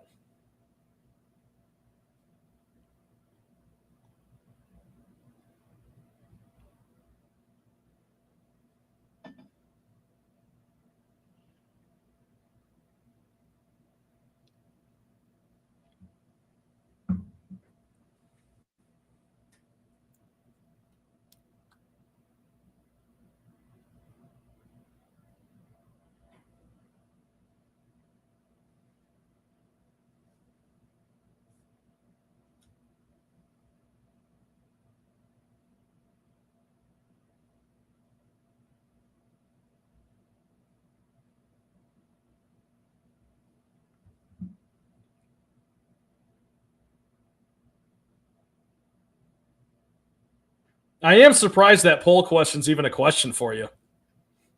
I love March Madness. I love March Madness. I mean, I know you do, but I like you said, I just associate you with hockey. You're listening to Miller and Moulton. And now, here's Mark Miller and David Moulton. Miller and Moulton, thanks so much for joining us. David has the day off. Trent Bally filling in. So we're happy to have Trent with us. Talked a little college hoop the last segment. We will talk some more college hoop with Bobby Reagan coming up in about 15 minutes' time. Pat Kirwan, top of the 8 o'clock hour. Our Swamp Buggy Races poll question is up. Which playoff/tournament are you most looking forward to? The NBA, the NHL, or March Madness? And the hoop heads are out in full force today because hockey is in last place in the early voting. 52% of you say March Madness, 32% of you say the NBA, and just 16 of you say the NHL. Very surprised at those numbers. I'm guessing they will change throughout the show. Go to that Mark Miller, Miller_Moulton on X, and if we can get Trent to retweet it, I'll give you his X handle as well at that point. I think all the NBA votes are the mail-in votes. I mean, I got to tell you, I think that's just the early returns. I got to get on my board, get the map out. As we see this region start to fill in here, the Midwest and the North, those hockey numbers are going to start climbing.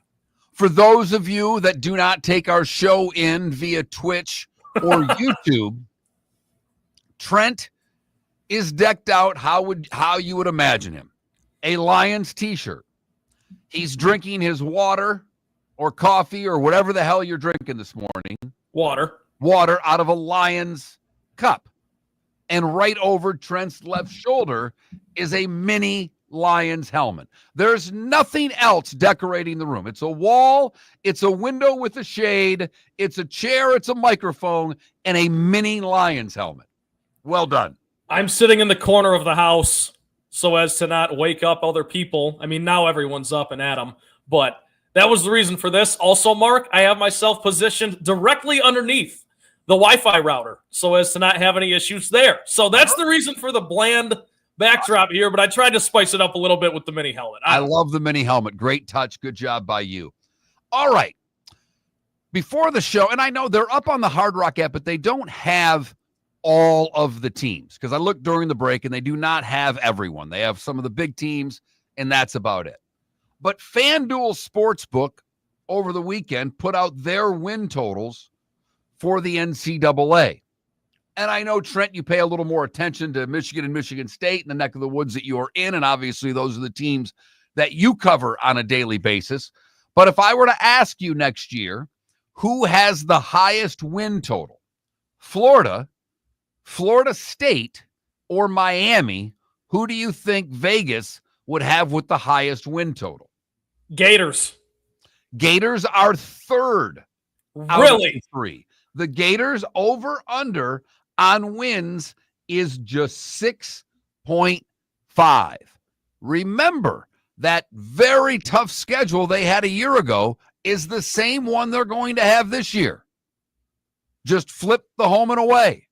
So the Gators have a very difficult SEC schedule once again, but they are a much improved team, and they have a quarterback, for crying out loud. So I think that total, just my initial, when I looked at that, I thought that was low. Florida. Yeah, I mean, in my head, it's definitely low. Clearly, that goes to show how, the lack of the pulse I have on SEC football down there and ACC football. But here's the thing, Mark. I mean, you and David have talked about this now for a couple seasons. If that win total doesn't go over, if they don't win at least 7 games, you think Billy's done? I mean, I know we're sick and tired of this question, but it's got to be asked. Yes, I do. So Gator fans, I mean, if you're not a Billy Napier fan, maybe you don't want to see this go over, but you better hope this thing goes over, because otherwise it's back to the drawing board. 6.5. Wow. But I mean, here, the Gators play. Who the hell is LIU? I'm serious. LIU, Louisiana something? Okay, they open with LIU. Thank you for that. Then they play South Florida. Then they're at LSU September 13th. Wow, that's early. At Miami the following week. Home for Texas. At A&M. Home for Mississippi State. The Georgia game. At Kentucky. At Ole Miss. Home for Tennessee. Home for Florida State. That is a son of a you-know-what. They do catch a little bit of a break with some of those home games, I think. You look at some of the more difficult games on that schedule, at least off the top of my head, they get them at home. So when you have the home field advantage, that is the Swamp, that has to be taken into account. No, I agree. Because you don't take that into account with every program. You're not talking, Mark, I love our Spartans. We're not talking about Spartan Stadium being a hell of a atmosphere for anyone marching in. But the Swamp, that's on the short list of, maybe if they're winning over, under was 5.5, a place like the Swamp can bring it from 5.5 to 6.5. So we'll see. All right, and I apologize. I thought LIU was Long Island University. I just never knew they had a football team. It is Long Island University. Long Island University. Okay. That's a great start for the Gators. Okay. You learn something new every day. Yes, you do. Florida State's over-under after the miserable season they had a year ago. The Seminoles, over-under is 7.5. Another number that I think folks are going to want to see an over in Tallahassee after what happened a year ago. Looking to maybe make the biggest jump in win total from year to year in Power 4 football. right? Oh, I mean, yeah. Who would potentially make a larger leap than that? So they're 7.5. The Canes are at 8.5. That's lofty. That's lofty. The pressure's on. Miami, they better be over. I mean, don't you think, for all of you listening right now, Gator fan, Noel fan, Cane fan, how pissed off are you going to be if your team doesn't go over those numbers? Like, I think those are all numbers that they can reach, and the fan bases would be hot if they don't get to it. And I think you're right. Napier goes 6-6. I don't know how he survives it. I don't. Yeah, because we've been talking about how would he survive it last season. And there were even whispers about it the season before. I think I got Miami's schedule pulled up, Mark. On paper, it actually makes sense why the number is what it is. Because I wouldn't say right here and now that Miami is a drastically better team than the Gators would be, at least not to me, or Florida State, especially given what they proved or didn't prove last season. But when you look at Miami and you look at some of the breaks they got with their ACC schedule this season, I mean, you get Stanford, you go at SMU, you get Syracuse at home, you get NC State at home. These are games that you absolutely should win. So that 8.5 makes a little bit more sense when you look at their schedule, particularly the back half of it, I would say. Notre Dame to open. They go to SMU. That will be solid. They play the Gators. So there are some, I mean, Miami's got some quality games on their schedule. And thank you to a couple of texters and someone in the Twitch chat room that the Long Island University game was a fill-in after Florida A&M backed out. So they went from Florida A&M to LIU. I missed that on the Gator schedule, so my apologies. But these things happen. I was all over Nebraska earlier in the show. They canceled a home and home with Tennessee. They're having their stadium redone. They're losing seating capacity. And because of that, a Big Ten team says they're going to lose so much revenue that they have to cancel a home and home with Tennessee so they can schedule games against Bowling Green one year in Miami of Ohio the next. Mind you, Mark, it's Nebraska football. It's Nebraska football. That's the other embarrassing part of this. If you ever needed an indicator of how far we've come, how far the mighty have fallen, take a look at Nebraska football running from quality opponents for the sake of revenue. They're going to hide behind the stadium renovation and the money. In fact, one of the years they scheduled another home game, I think it's 2026 season, Nebraska has 8 home games. So that's part. And the other side of it, though, Trent, is when you looked at what Indiana did this last year, with a nothing schedule and got to the tournament, there's part of me that says more teams will do that. Yep. As we come into this 16-game playoff. Bobby Reagan to talk college hoops. That's next. For over 50 years, the Nolan family has been dedicated to protecting local families. Nolan Family Insurance is a second-generation independent agency that specializes in home, flood, auto, and boat insurance. They take the time needed to explain your coverage options and answer your questions so you can make an informed decision that's right for you. If you're looking for an agency that treats you like family, call 941-639-1122 or go to nolanagency.com. That's 941-639-1122. or nolanagency.com. Wine glasses never fall over until you get a brand new rug. Oh, no! Ketchup bottles act normal till you're wearing a new shirt. Oh, you kidding me? And rocks slide peacefully on the road till the day you get a brand new windshield. Then they fly up off the road and attack without mercy. That's why new windshields from Glass Doctor come with our windshield protection plan. Unlimited repairs and 1 replacement for 12 months. Don't just fix it, protect it. Glass Doctor. A neighborly company. Do you have a sleep problem but don't want to wear a CPAP mask? This is Mark Miller for Sleep Treatment Direct. The mask wasn't working for me, and I didn't think I had an alternative. I do. We all do. They have such simple alternatives with greater success than the mask. Visit sleeptreatmentdirect.com. That's sleeptreatmentdirect.com. And if you are like me and your CPAP machine isn't working for you, it's time for a change. Call 239-444-1741. That's 239-444-1741. Sleep Treatment Direct. Sleep safe and sound. The Cape Coral Police Department is growing. They are currently looking for police officers and are offering a $10,000 signing bonus to newly hired officers. If you desire a career in law enforcement Or if you are already in law enforcement and thinking about making a move to a better agency, think Cape Coral Police Department. If you're looking for a police department that is committed to excellence, that invests in the highest level of training, state-of-the-art equipment, and some of the highest compensation in all of Southwest Florida, then the Cape Coral Police Department is for you. Visit capecops.com. That's capecops.com. This is Miller and Moulton.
We're going to make it 2 hours without talking about the Cowboys or LeBron. Most shows could never. Yes, we are. Although apparently LeBron and Luka looked pretty good together Saturday night. They did. For the first time, by the way. Right. Well, it's about time.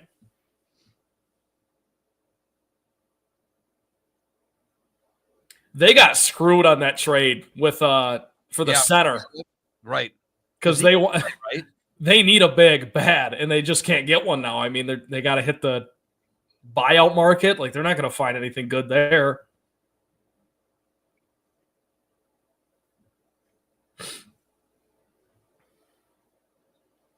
Was pretty cool when LeBron dunked on Mark Williams, though. He's like the one, that was going to be in the trade. Yeah. A couple days later, they play each other. He dunks all over him. But they lose. In a low-scoring game, too. They lost. They didn't even get to 100.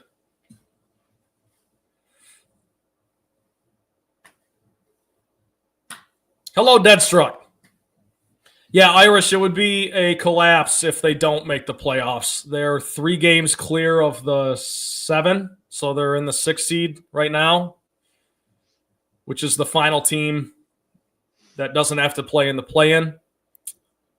So they're definitely expected to make it. Oh, yeah, Ambient. I guess I did bring up LeBron. I thought that was all during the break, but you're right. I did say that during the starting 5, talking about Iggy.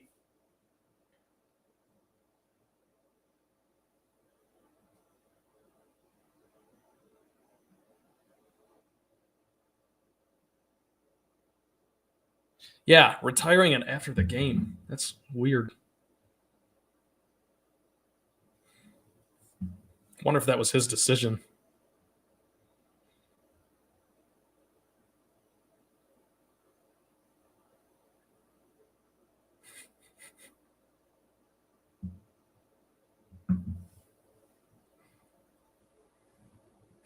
Average Vikings fan 80. Is the 80 for Chris Carter? Because if it is, that's a hell of a Twitch name. Bobby's on. Sweet.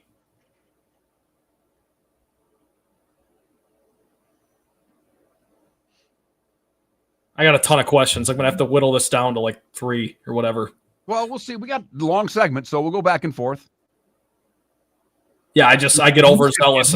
If you ever get to a point where you think you want to follow up, just say, give me a hand signal, and I got no issue with that. Gotcha.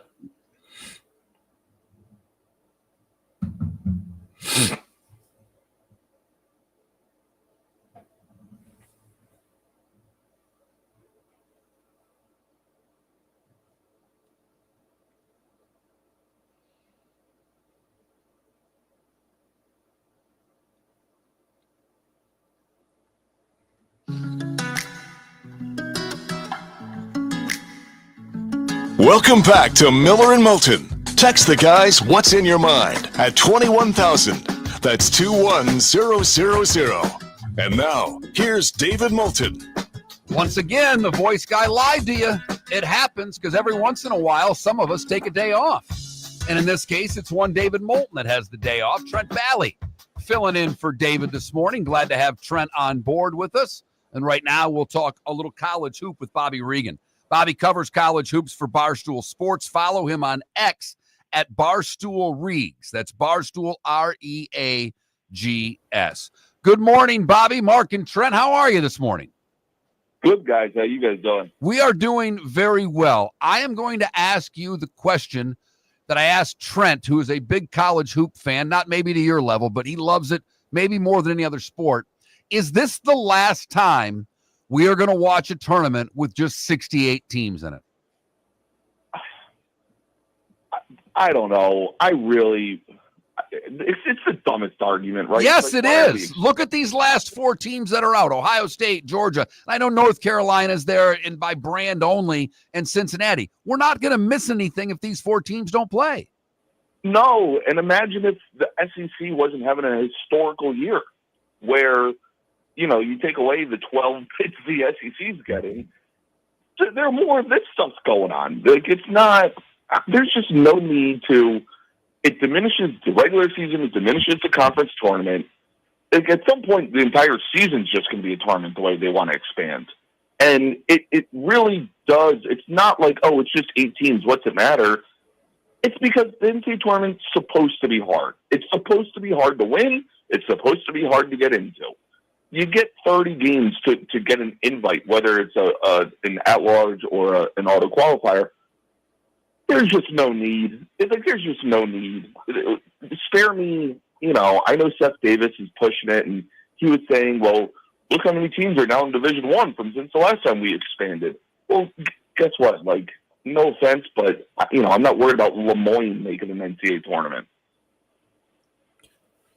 Bobby, I got to ask you, I brought up the Indiana State example from last year. If they were expanding the tournament for that reason, to have more teams like that in, that would make sense.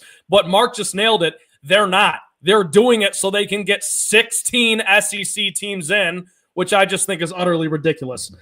Quickly, you talked about how great the SEC's been this season. Indiana State, right? Like, you could have 300 teams in the tournament. The 301st team is going to complain that they're on the bubble. Yes, it doesn't matter where you draw that line ever. People are going to probably should have been in last year, but also just win your conference tournament. Like, you had the chance to get in. Like Indiana State, and I thought they should have been in, but they didn't do what they had to do. So it's hard for me to feel very bad for teams on the bubble that don't get in. And I know for mid-majors it's harder than obviously the major 6 conferences. But everyone has a chance. And guess what? I'm sure some of those bubble teams would also have been happy to change with Indiana State to play in the Missouri Valley tournament instead of, the Big 10, Big 12, SEC or whatever. Who's the fourth one going to be? At the end of the day, it looks like Duke, Florida, and Auburn, to me, have kind of locked up ones already, unless they really screw things up the rest of the way. Alabama's right there. Tennessee's right there. Houston's right there. Who do you think's the most deserving of that fourth one? Right now, I would say probably Alabama, but Houston, if they win out, like they end with Texas Tech, Cincinnati, Kansas, Baylor, you win those 4 games, I think Houston should be the 4th one seed. But it's close. Like, I'm not going to have a problem with any of them, when the brackets come out and it's like, oh, how did they get there? They're all basically similar, same resume. Bobby, I want to ask you about a program that is back this season in every way possible, and that's St. John's. Am I crazy for thinking that if the Johnnies win the Big East for the first time since 85, if they share it, it'll be since 92, that Rick Pitino could realistically win National Coach of the Year? He probably should. And like Coach of the Year is another one of those weird awards, right? Where it typically goes to the person who overachieved expectations coming into the year, as opposed to just who's the best coach. Which Rick Pitino, in my eyes, I think you can make the case he is the single greatest coach in college basketball. He doesn't have the titles as Wooden or Krzyzewski, but I think he is the greatest coach the sport has ever seen. So he should just win the award every year, and I'd be completely cool with it because by letter of the law, Coach of the Year is the best coach. My co-host, who's not here today, is right with you, Bobby. There used to be a car racing series, the IROC series, where they were the same car. Every driver had to drive the same car. If all teams were equal, he has always said that I'll take Rick Pitino to coach my team if all things are equal. Absolutely. We always have the debate of, build your team to save the earth against the aliens, and I'm taking Pitino as the coach no matter if you give me any college basketball coach to ever exist. Which Big Ten team can make the deepest run? They're all flawed. Michigan State had a really nice win Friday at Michigan. Purdue just they've gagged 4 in a row. I like the way Maryland's been playing, but I don't think they can go deep. What Big Ten team do you think is best set to make a run? Yeah. If any. Wisconsin, I think. Just because I really like Tanji and Blackwell. They kind of have the makeup of the offensive team and the overall to kind of do it.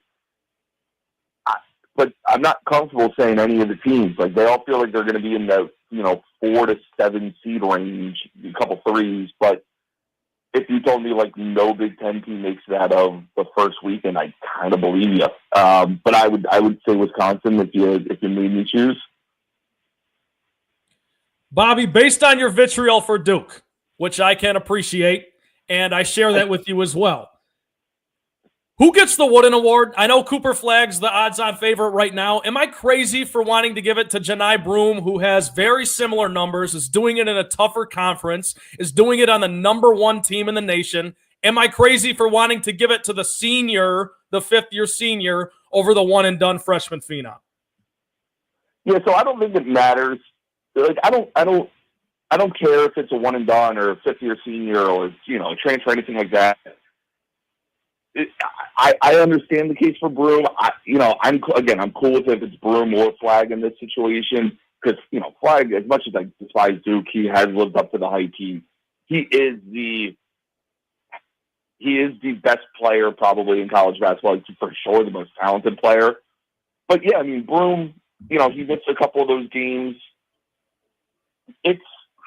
It's again like flip a coin, and I'm cool with it. No, I don't think it's crazy to say you want to give it to Broome. I would be completely cool if he won National Player of the Year.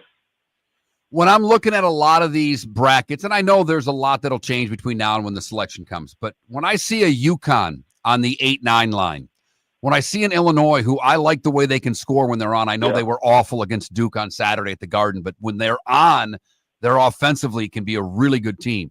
UConn and Illinois, I don't think they're a team a 1 seed wants to see in the second round. Am I off base there? You got to throw in Gonzaga there too. They're floating around that 9-10 seed.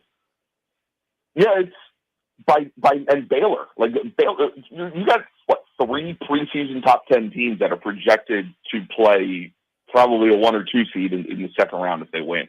By name. You sit there and go, I don't want to play these guys. They're preseason top 10 for a reason. But then you kind of watch them, and like UConn isn't the same UConn. Their point guard play. Like I like solo ball a lot, but like their overall point guard play not as good as it's been in years past. The defense kind of atrocious by UConn standards. You go to Baylor and they're injured and have all this stuff. You go to Gonzaga and they just can't win games all of a sudden. Illinois.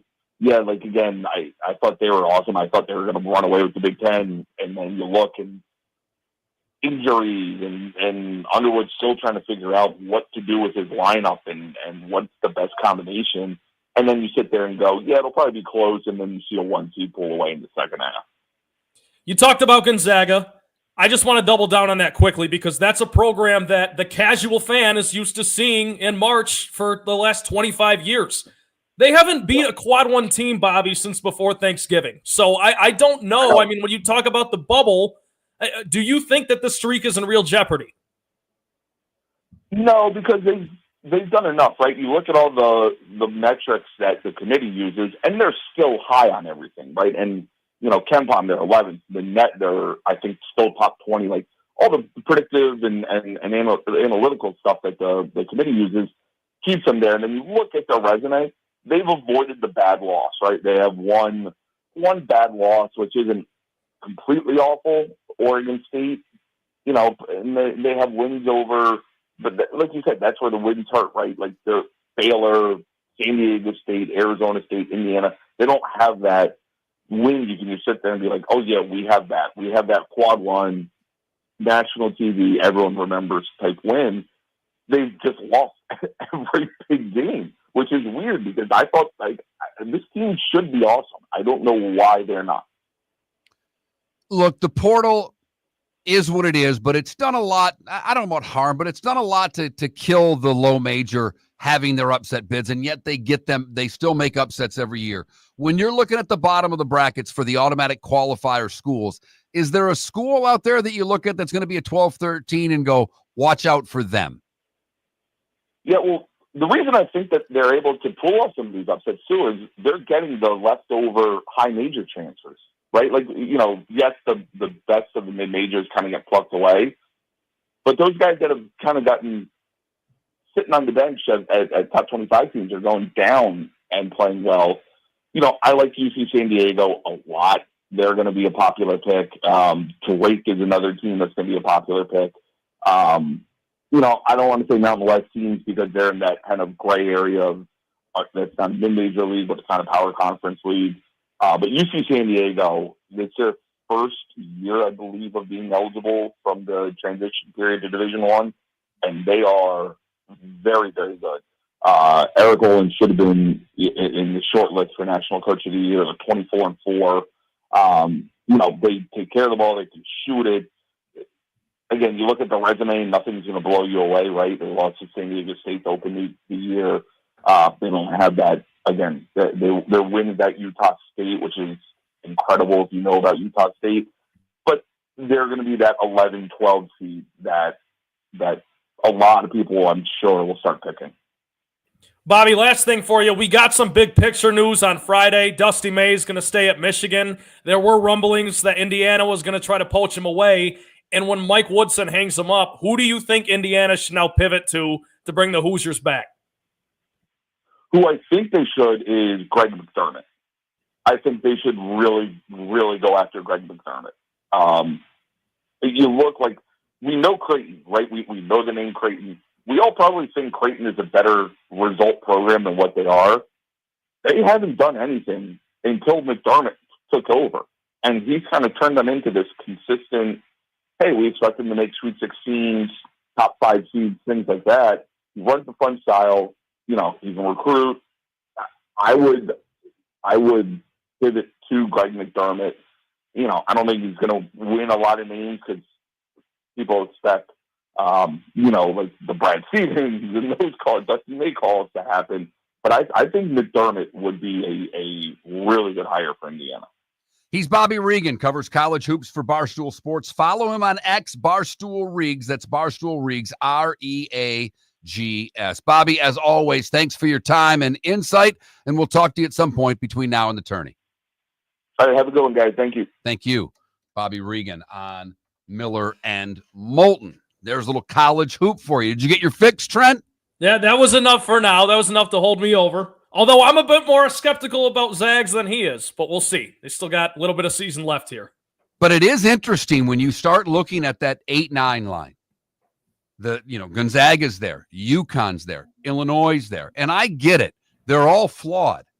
But particularly with UConn, if you're Florida out west and all of a sudden in an 8-9 game, you got UConn for your second game. Yeah. They know how to play in the tournament. I'm not saying that Florida won't beat them and shouldn't beat them. But I remember, it's many years ago, but, I think it was when Wichita State, they may have had that undefeated season. They were a 1 seed. And they got Kentucky in the second round. Thanks for playing. Yeah, it's the ultimate terrible draw. I mean, we've seen it like in the Big Ten a ton too over the years. Michigan State, of course, I always pivot there. They've gone to the Final Four as a 7 seed before. So that second weekend is what you really got to look for. And if you're a 1 or 2 seed, you don't want to see a quote-unquote blue blood that's just in the tournament and, like you said, Mark, knows how to win when the rubber hits the road. But just so to follow up on what Bobby said on a couple of those automatic qualifiers, Drake right now, 25-3. They're on the 11 line. UC San Diego, 24-4. They're on the 12 line, according to Shelby Mast from Bracket Wag. So that just some of the little bits of nuggets we're trying to get you ready for March Madness. That's going to come more quickly than you can imagine. March will be here by the end of the week. Small conference tourney plays not too far away. The big conference tourneys after that, and then the madness. And that leads us to our Swamp Buggy Races poll question. Which playoff/tournament are you most looking forward to? The NBA, the NHL, or March Madness? Go to Miller_Moulton on X to vote. Pat Kirwan next. A showdown in the swamp. The final race of the season. Everything's on the line at record-breaking speeds. In the Swamp Buggy Racing's World Championship, the Bud Cup Final. Sunday, March 2nd at Florida Sports Park Naples. Get tickets at SwampBuggy.com. Florida's oldest racing tradition is racing like you've never seen before in 6 categories. But Swamp Buggy Racing is always a great day of family fun with kid-friendly pricing. Sunday, March 2nd. Don't miss the World Championship. Get tickets at SwampBuggy.com. Defining a new era in Men's Health. Get stronger and healthier at Game Day Men's Health. With our in-house laboratory, get in, get treated, and get back to your passion and purpose. Call 239-427-3441 for our Bonita Springs or Naples location to set up your free testosterone test and consultation. Mention Miller Moulton Radio Show for a 10% discount on your service. Start living your best with Game Day Men's Health, Bonita Springs and Naples. Call 239-427-3441 today. Gentlemen, as your wife mentioned getting new flooring, but you don't want to go through the hassle, well, go see the Floor Meisters in Naples next to Costco. They understand your time and money are important, so they'll make it as painless as possible. With a huge in-stock selection of carpet and Cortec, they can get you the floor your wife's been asking for. They carry wood, vinyl, carpet, and tile. If you do it yourself, no problem. They can handle that as well. So go see TJ at the Floor Meisters and tell them, just keeping it real.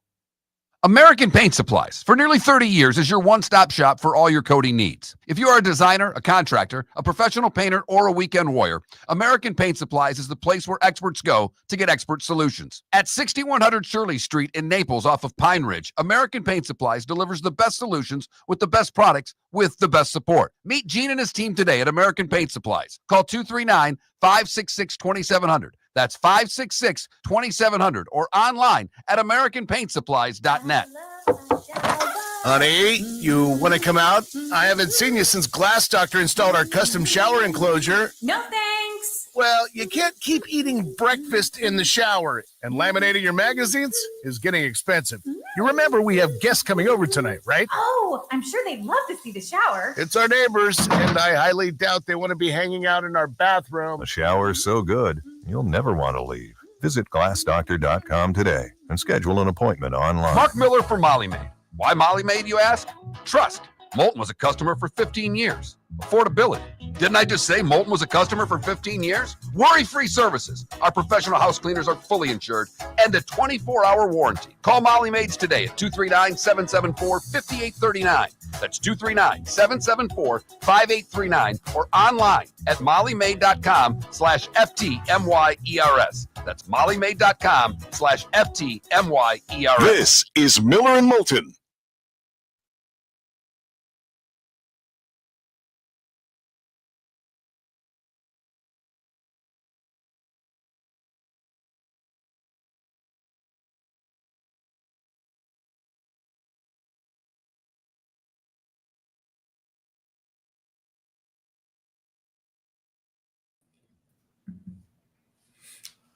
Hello, Mark. Oh, and look who's here. Morning, Pat. What's up, Pat? Good to talk to you. Good to talk to you. And Mark, it was weird because this never happened before. When I came in at like 7:40, right? And it says you're backstage. Be ready to go at any minute. I've never seen that screen before. Usually you just like I've got a main screen and then below I've got all the different cameras. And usually I see you pop on there at like 7:45 and, hang out for that last little bit. I'm like, he's not there. That was weird. Yeah. So if I see that again, I'm going to just turn it off and start over again. It was a very odd looking screen. And it says, be ready. He may take you at any minute now. I said, okay, I'll go that route. But you also didn't let me watch and listen to you guys for the 15 minutes. So that was like not happening. It was college basketball. Yeah, you wouldn't have cared. It was college hoop, Pat. Oh, there is a sport called college basketball? Yeah. Now I know you have that little tournament auction. You've done pretty well on that thing. Well, I have, but everyone seems to be ready for it this year. My brother, Childress, all those guys. A couple new guys are in on it, so we probably have 10 guys. And everybody's in for 300. Now we're getting serious. Whoops, had a mic on. Happens. Yeah, it does. I thought I hit it every time and I missed it. Oh, well. Matt, how are the grandkids doing? They're all good. All 9 of them are cranking out. And everyone's playing at least one sport. Most of them are playing 2 sports. Is it 8 boys of the 9? 8 boys, yeah. That's awesome. And I'm talking about 2 sports in a season. Yeah, right. 2 at once. Insane. It's good to get in Florida and not be driving. Because if you're home, can you drive them to this? Can you drive them to that? And I like being with them a lot, but I also like watching them on TV and not being there. Live Barn and Black Bear are the 2 things. I think my kids are on that thing every day. What are you doing with yourself, Trent? I'm producing another show back here in Michigan. Yeah. You're not on the air full-time yourself yet? No, I mean, I co-host-ish. I'm like the beat chair guy. It's probably like a 70-30 split, so I get a decent amount of airtime up here. Yeah. And, I mean, it's all the teams that I watch and root for, so that makes it easier, too. But yeah, I tell Mark and Dave all the time, I do really miss their show, the format of their show, the weather. Yeah, but everything else not the same. Yeah, good to be home. All right. For sure. Heading to the combine at 6 a.m. tomorrow. Oh, boy. Yeah. I'm ready for all the offense and I'm into the defense. And today is supposed to rain here, Mark, as you know. Yep. And that's going to give me a chance to do 12 hours at work. Yeah, because it's going to be a washout all day, Pat. Yeah, and that's perfect. Otherwise, I'm tempted to go outside all the time and do something like hit a little white golf ball. Mm-hmm. I did that all weekend, played in a tournament. I played 4 rounds in the last 10 days, so I'm not complaining. That's like a lot for me with football. So when I get back from this, you get 2.5, 3 weeks for the owners' meetings. Here we go.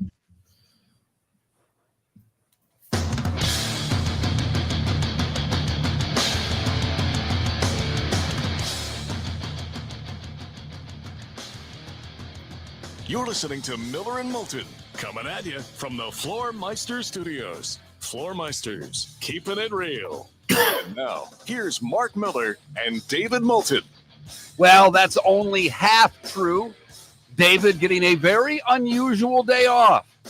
We don't take many of those on this show, as you well know, but Trent Valley filling in for David today.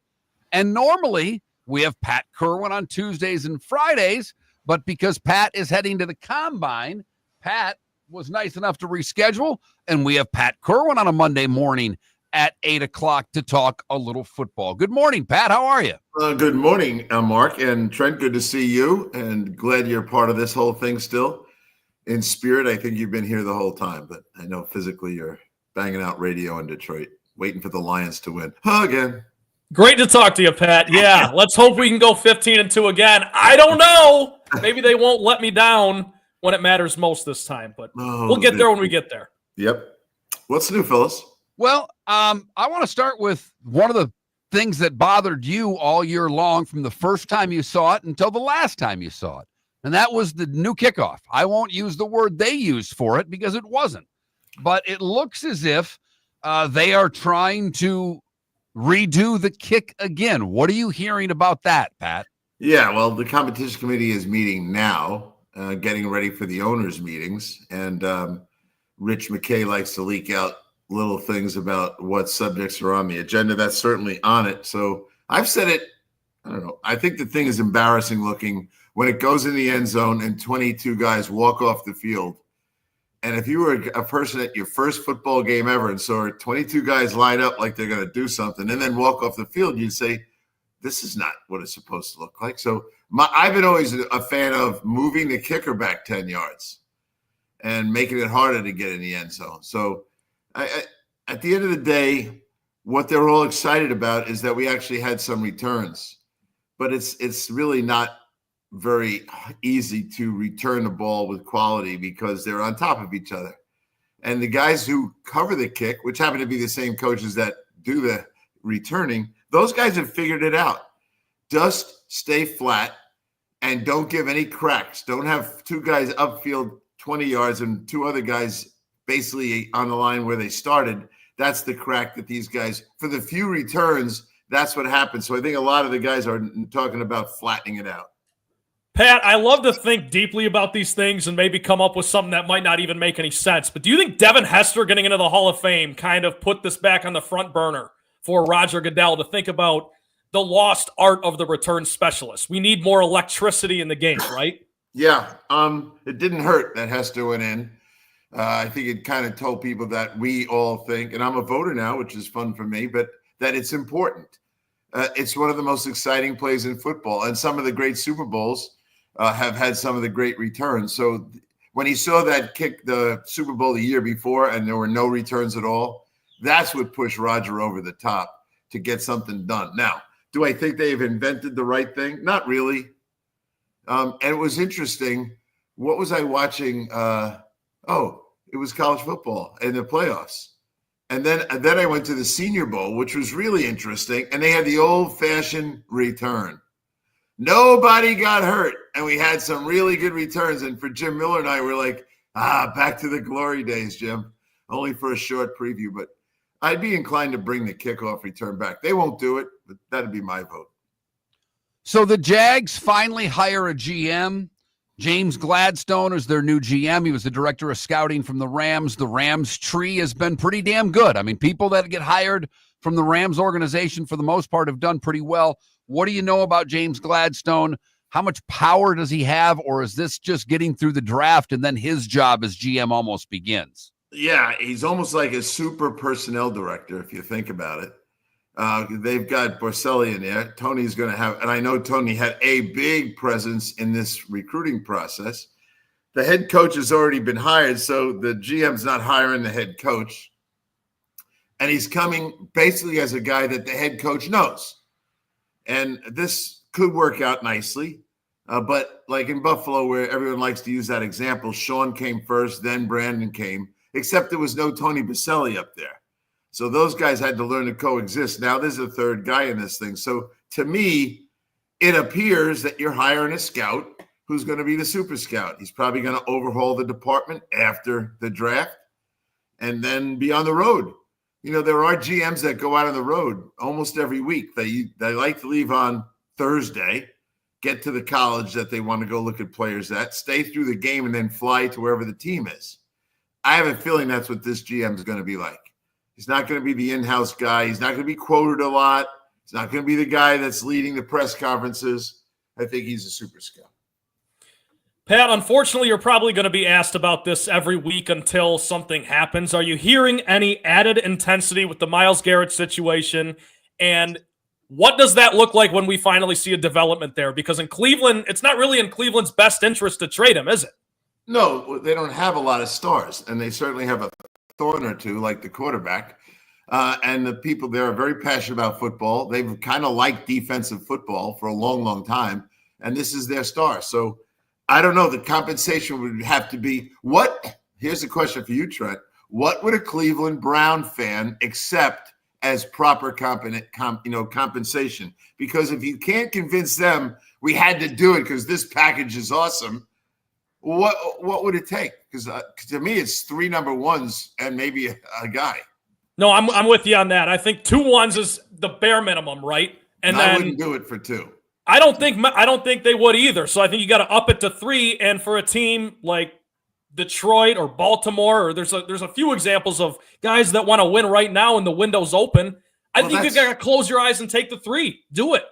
Yeah, and when you mention the teams you mentioned, Mark and I would quickly go, yeah, but the two of us know those picks are at the bottom of the round. That's so a good they're point. Not even good picks. Right. They're first-round picks that probably aren't going to be first-round grades. Right. We all think the first round ends after 15 picks. Mark and I talk about this every year. So if you're dealing with a team that's picking at 30, I know why it makes sense for them. They're one player away from a Super Bowl, and that's why they'll do it. But the receiving team, Cleveland in this case, is looking at pick 30 3 times. Add those numbers up. That's 90. And nope, that wouldn't even be enough for me. Pat, all the rankings are coming out of the top 100 free agents. I know you probably have your own list. T. Higgins seems to be at the top of everyone. Do you trust T. Higgins to be a 1 if he leaves Cincinnati and goes somewhere else? Well, the rules I had and the rules that were taught to me were do not take someone's 2 to be your 1. And why do you say that? Because do you have Joe Burrow throwing the ball at your team? No. Do you have a true number 1 on the other side having coverage roll away from T. Higgins? No. So when you take him, you better have a big arm and you better have another guy on the other side. Then it'll work great. It might still work, but I'm telling you, the risk you take when you take somebody's 2 and say he's a real 1, and that's what everyone said. Oh, they got 2 1s there. They got Joe Burrow throwing the ball and Chase on the other side. So I'd be a little careful. I wouldn't do it for, the highest paid receiver in the history of football, and it might turn into that. So I'd be careful about doing it. On the other side, I don't think Cincinnati needs him. I think when you have that quarterback and that receiver and keep your tight end, you can take the best rookie receiver, and now that guy's going to be really singled up. He's going to have off cover 3 all the time, and he'll end up catching 70 balls as a rookie. This is the time to not pay the second receiver in Cincinnati. If you're looking at these lists Mark talks about with free agents, another name at the top, whether we like it or not, is Sam Darnold. Where do you see maybe him going? Do you think it's foolish? What kind of deal do you think he can get? Can he get a Baker Mayfield 3 years, $100 million? Yeah, he played pretty good last year. So everyone wants to hang their hat on the 2 games. Why? Because that reminds you of his rookie year in Jet Country. But I will remind you, Trent, Mark and I will have a good laugh here. His first game in pro football, he did a number on the Detroit Lions. He did. First play of the game was a pick 6, and from there, everything was great for Sam Darnold. Yeah, and it's not enough to say he's going to be a star, but just because you're from Detroit, I thought I'd throw that in there. I will say this. The truth of the matter is there's not a lot of good quarterbacks in the draft. There's not a lot of good quarterbacks in free agency. He's young. He can run. He's talented. And he just got coached for 2 years by a system that the guys who are going to eventually take him will run. So to me, if I'm the Giants, I'm on top of that one. Now, to Mark's first point and the list doesn't have any of the cap casualties or the trades. And cap casualties are going to invade the top 100 for sure, because that's why they're being released. They can't afford to keep them anymore. And then the trades are going to come, a la Stafford and Cooper Kupp. Those guys would enter the top 100 easy. So get ready for those guys to enhance these lists. Pat, what have we seen? Have we seen a tag yet? Did I miss anything over the weekend? No, you missed nothing. You could have taken the weekend off and played golf instead of wait for research to tell you who's getting franchise tag. Because no, there's nobody. And I foolishly took the over with David Moulton at 2.5. Like, I'll just take 3 just because a kicker might pump the list up. You mentioned Stafford. Mark and I talked earlier about this. What are we missing here? I mean, he's still playing at a high level. The Rams are the only team in that division that made the playoffs last season. Why are they so quick to allow him to talk to other teams and maybe trade him? Because he's got a very nice deal for the club, and he won't play for it. He has told them he'll retire. So they don't think they'd have him. So you might as well put him on the market. Now, I think his agent will probably be telling teams, oh, that's right, they can't talk yet. Right. That you're going to need to give him more money. And some teams are going to be willing to give him more money because they don't have a quarterback. I would think he's going to be gone. So the $27 million plus $4 million in the roster bonus, and next year I think it's a total of $34 million. Those are cheap contracts. So you're going to have to give him a third year. You're going to have to guarantee the whole thing, and you're going to have to give him more money in the first and second year. I don't think you have to get the $50 million, where I think we have 10 quarterbacks at that point right now. But you're going to have to get up into the mid-40s. And I do believe, and I'm pretty sure I know, there's a couple teams that are willing to do that. Now, what are you going to get? What's it going to take to get him? We got about 30 seconds, Pat. Everyone says it's a 1, and I don't believe it's a 1. I think when it does settles, it'll be a 2 or even a 3. Wow. Because what are you going to do? Now he's a good bargain. Now all of a sudden we got that 100 list. Let's dust off the top of the list. You're darn right. Sam Darnold or Matt Stafford? Who would you want on your team? I mean, come on. Stafford played the Eagles tough. He was the only team in the postseason to do it. He's Pat Kirwan.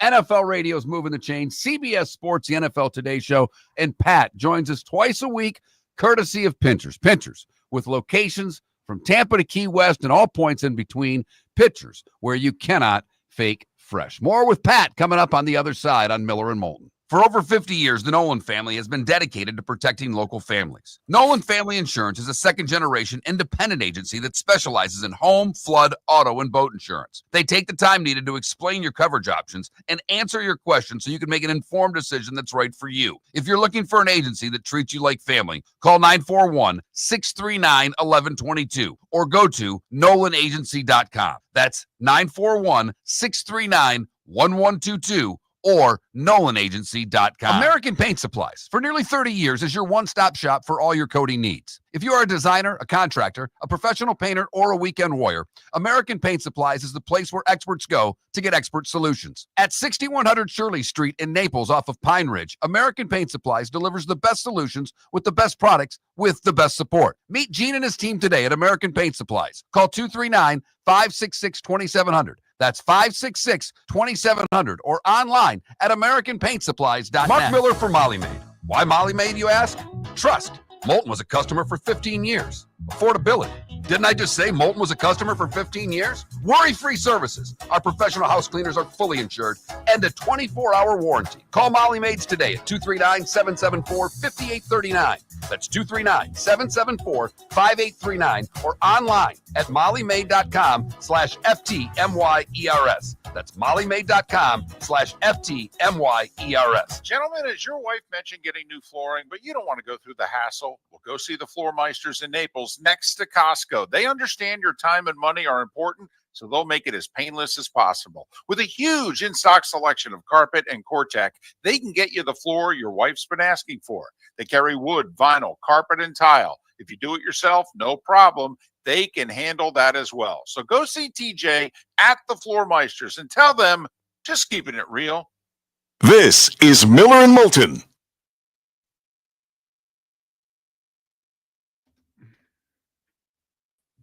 All right, we're back. We are back. Yeah, I don't get that Stafford thing at all. So they won't sign him, Pat? Is that what the deal is? They won't give him an extension that he wants? Well, I would be giving him the extension. Yeah, I would too. Where are they going from here? Now, maybe they're the ones after Sam Darnold, and they're looking at, first off, they know enough about him that they will be interested, and now they're swapping age. Right? Right.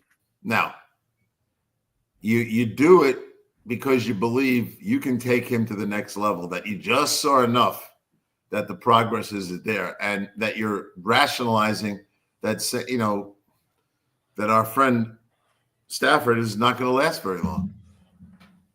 So that's why you do it. And you probably say your cap is in good shape this way, but I wouldn't do it. Not when the division is in play here, because the Rams can win the division. Right. Kind of strange. What quarterbacks in the NFC are better than Matthew Stafford? Goff. You think he's better than Stafford right now? Yeah. Okay. And Goff. Those two guys. I mean, we think Daniels will be there at one point. I think he's going to be there this year. Did you guys say Hurts already or no? No. I mean, not as a passer, but I don't know. No, if Saquon goes down with a knee, we'll see the real guy. Now, he did respond when they overplayed the run. That he played well, but he asked me if he was better. Yeah, I got you. I don't know that Hurts can run a legitimate 2-minute drill in a big game when running is out of the question and throwing is the only thing you have. He's got pretty good targets, but his accuracy, you ever see the guy throw a 15-yard out? Everyone on the sideline, beware. It's coming. Incoming missile. Souvenir. Yeah. You think he's better than Dak?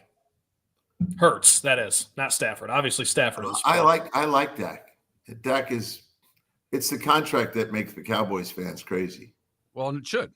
Yeah, his record. Go look up his record in division. Go tell me what you see. Count up the 3 teams he has to play twice a year, and look at that record. It's awesome. And I've seen a couple of reports that the Giants are interested in Stafford. Why would you give up that pick for Matthew Stafford?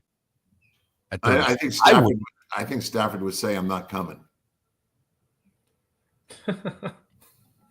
Yeah. So where are the destinations? I mean, we'll get into this on the other side, but it's got to be it's the usual suspects, right? It's Pittsburgh, it's Vegas. Yeah, you're on to it, Trent. I really can't talk about that, but yes, you are. If I say something, it gets out there. Yep. I am not screwing that up.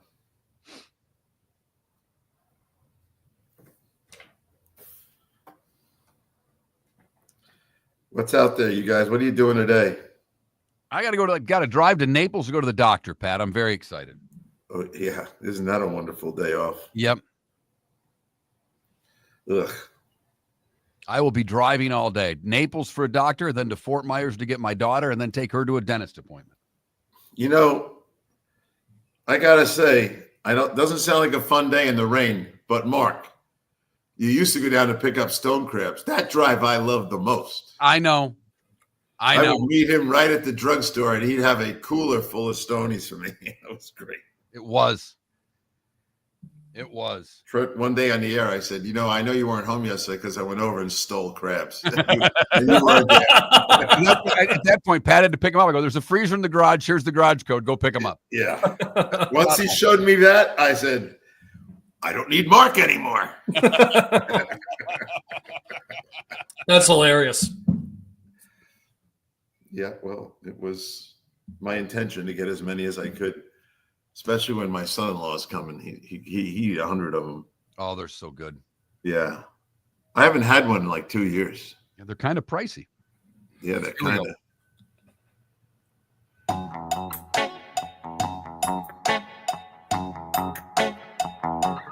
You're listening to Miller and Moulton. And now, here's Mark Miller and David Moulton. Miller and Moulton on a Monday morning. Thanks so much for listening. David has the day off. He will be back tomorrow. David Sampson will join us on the show tomorrow. Pat Kirwan usually joins us on Tuesdays, but he's heading to the Combine in the morning. So Pat moved up a day, and Pat joins us courtesy of Pinchers. Pinchers, where you can't fake fresh. And all of our guests appear courtesy of the American Paint Supplies hotline. American Paint Supplies for all your coating needs. All right, Pat, we were talking a little bit during the break, and as our Twitch listeners get a little bonus coverage with Pat, we were talking a little Jalen Hurts, and you are not necessarily a Jalen Hurts guy throwing the football. And one of our listeners says, what does Jalen Hurts need to do to earn some damned respect?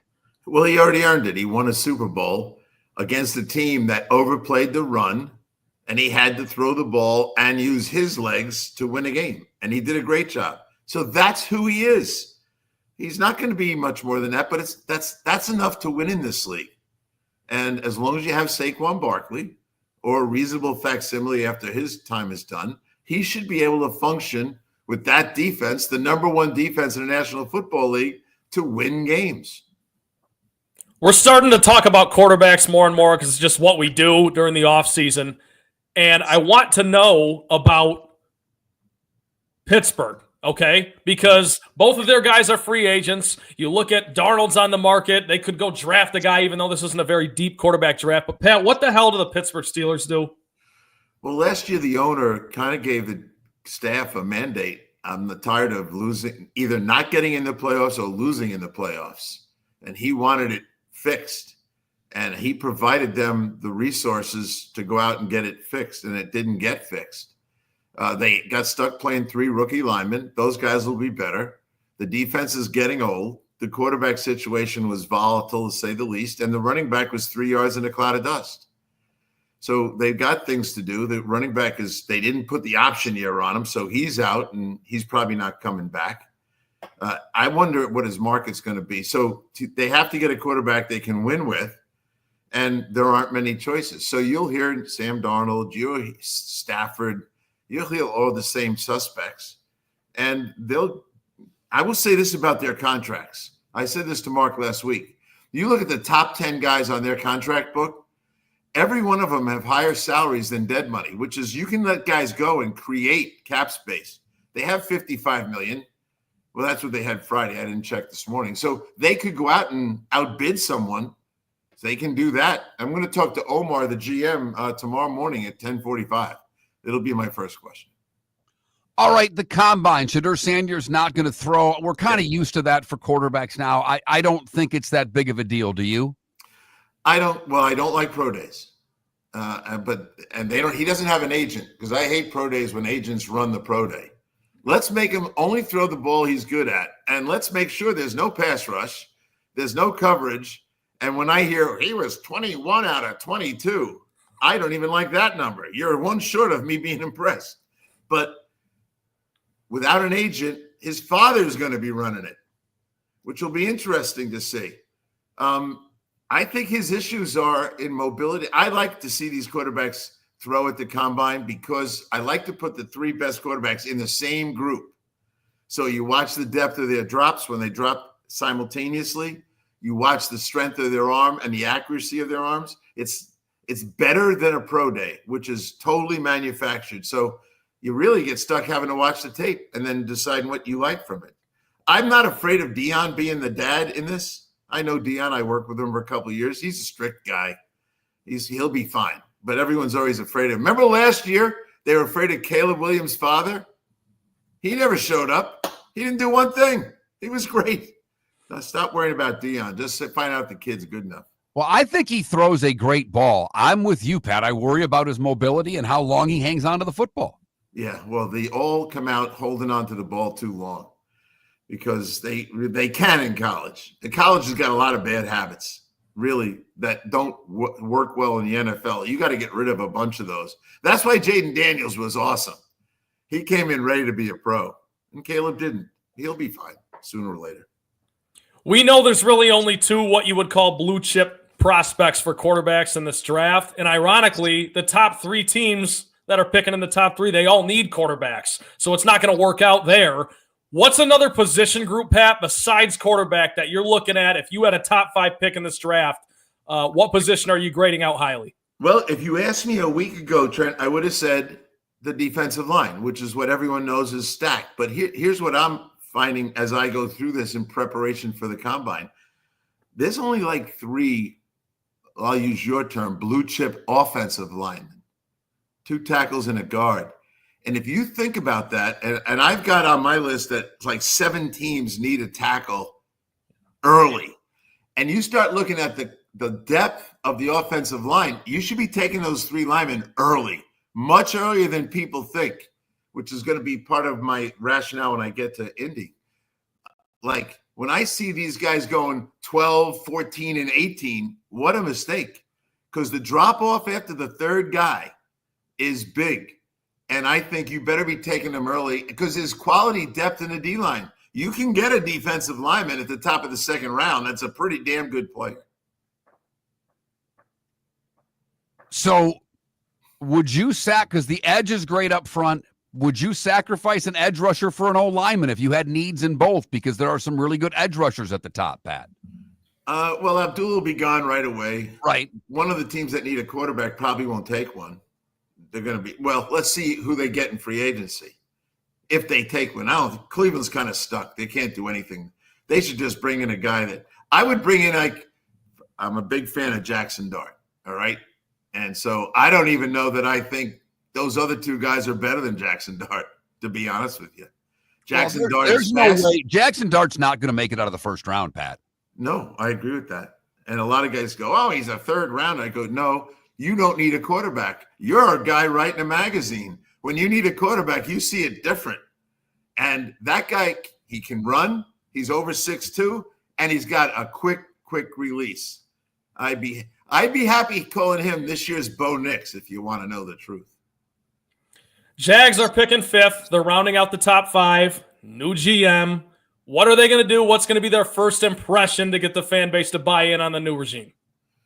Well, if something crazy happens where one of those two quarterbacks are available and they don't need a quarterback, someone below them is going to, maybe even Pittsburgh, might jump up for one. So that spot should be for sale if there's a quarterback. And that's how you deal with these things.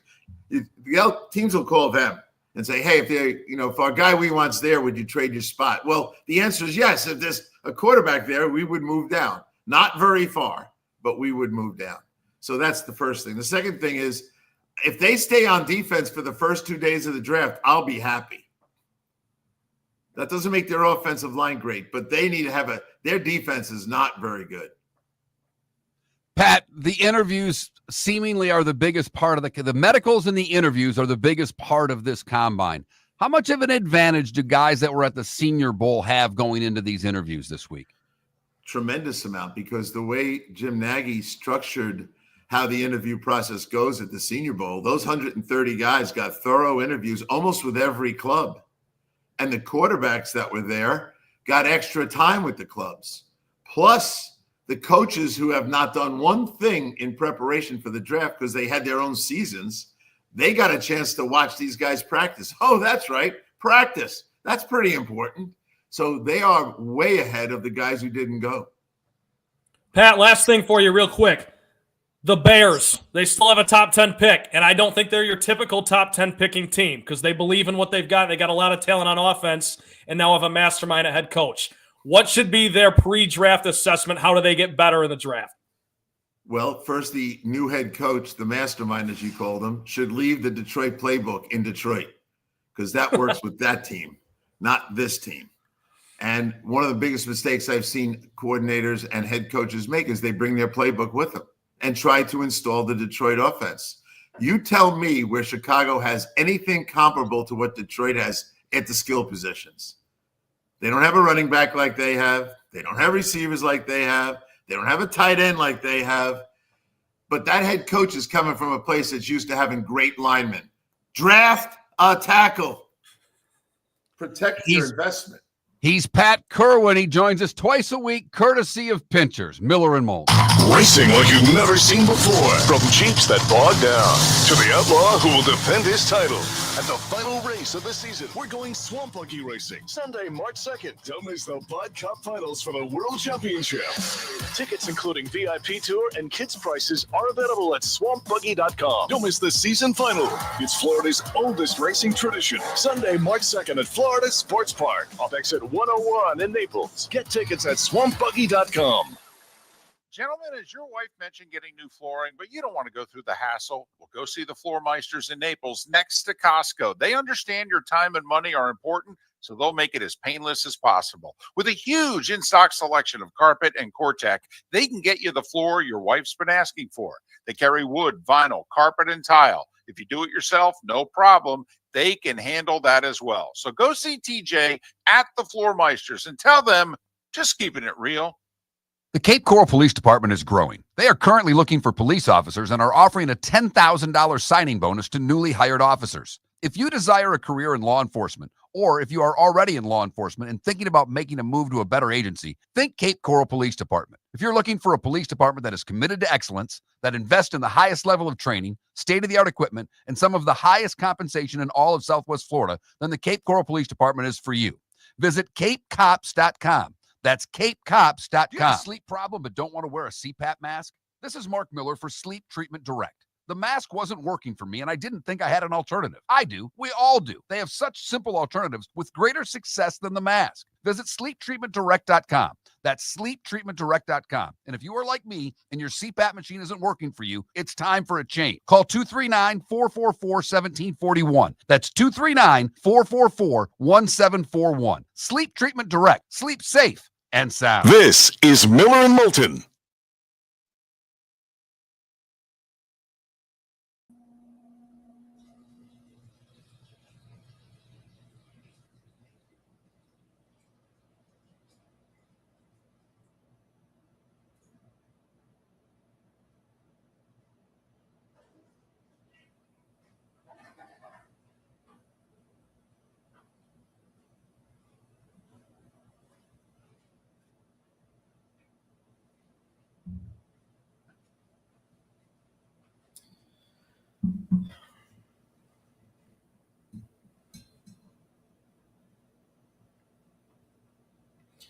Boy, I forgot how quick those 8 o'clock hours fly when you got Pat. Sorry about that. I didn't hear you. I said I forgot how quick those 8 o'clock hours go by when you got Pat. It's just 2 segments. Bang, bang.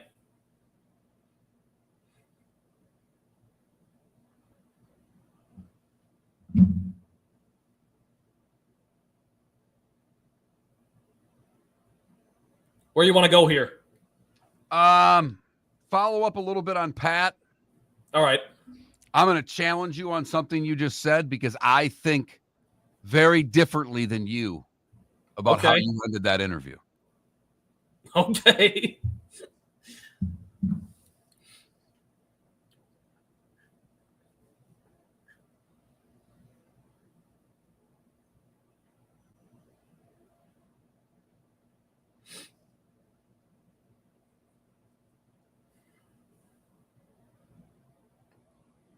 You been to any Blades games?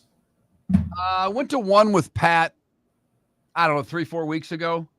And then Pat gave me the tickets, and I brought my mom or my mother-in-law and Eve and Maddie and I all went for a game when she was down around Christmas time. They any good this year? I have no idea. I mean, I know they're usually good. I just don't know. They're always pretty good. I pay so little attention to standings of the ECHL. After being involved in that for so long where it was your life, I don't care.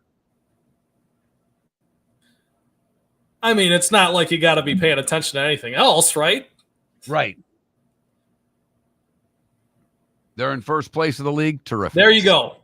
Thank you, Logic Man, for the update. My Florida Everblades update.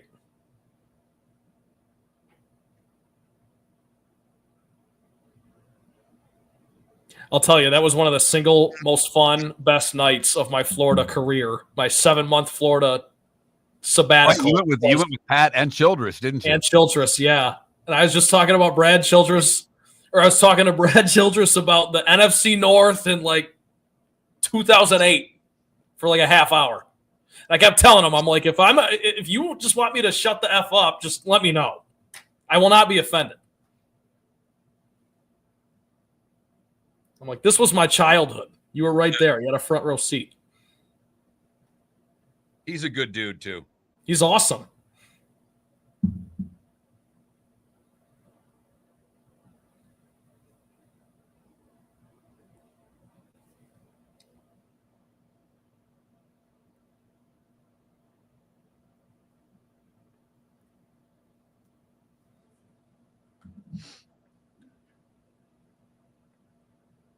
You know, it was nice not having to drive to downtown GR this morning.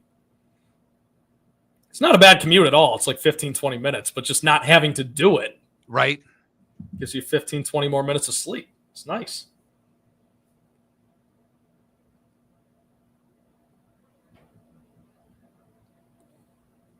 Plus, you know, Mark, this time of year, I got to factor in scraping off the car. Yes. The windshield. That is a fact.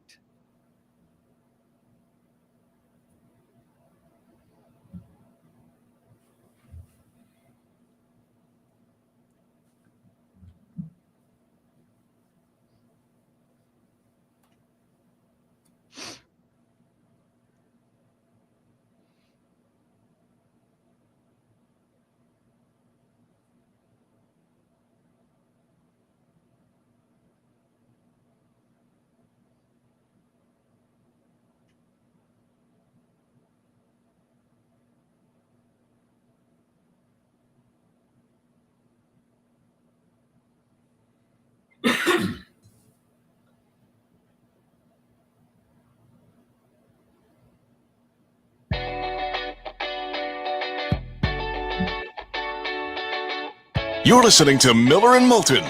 And now, here's Mark Miller and David Moulton. Miller and Moulton on this Monday morning.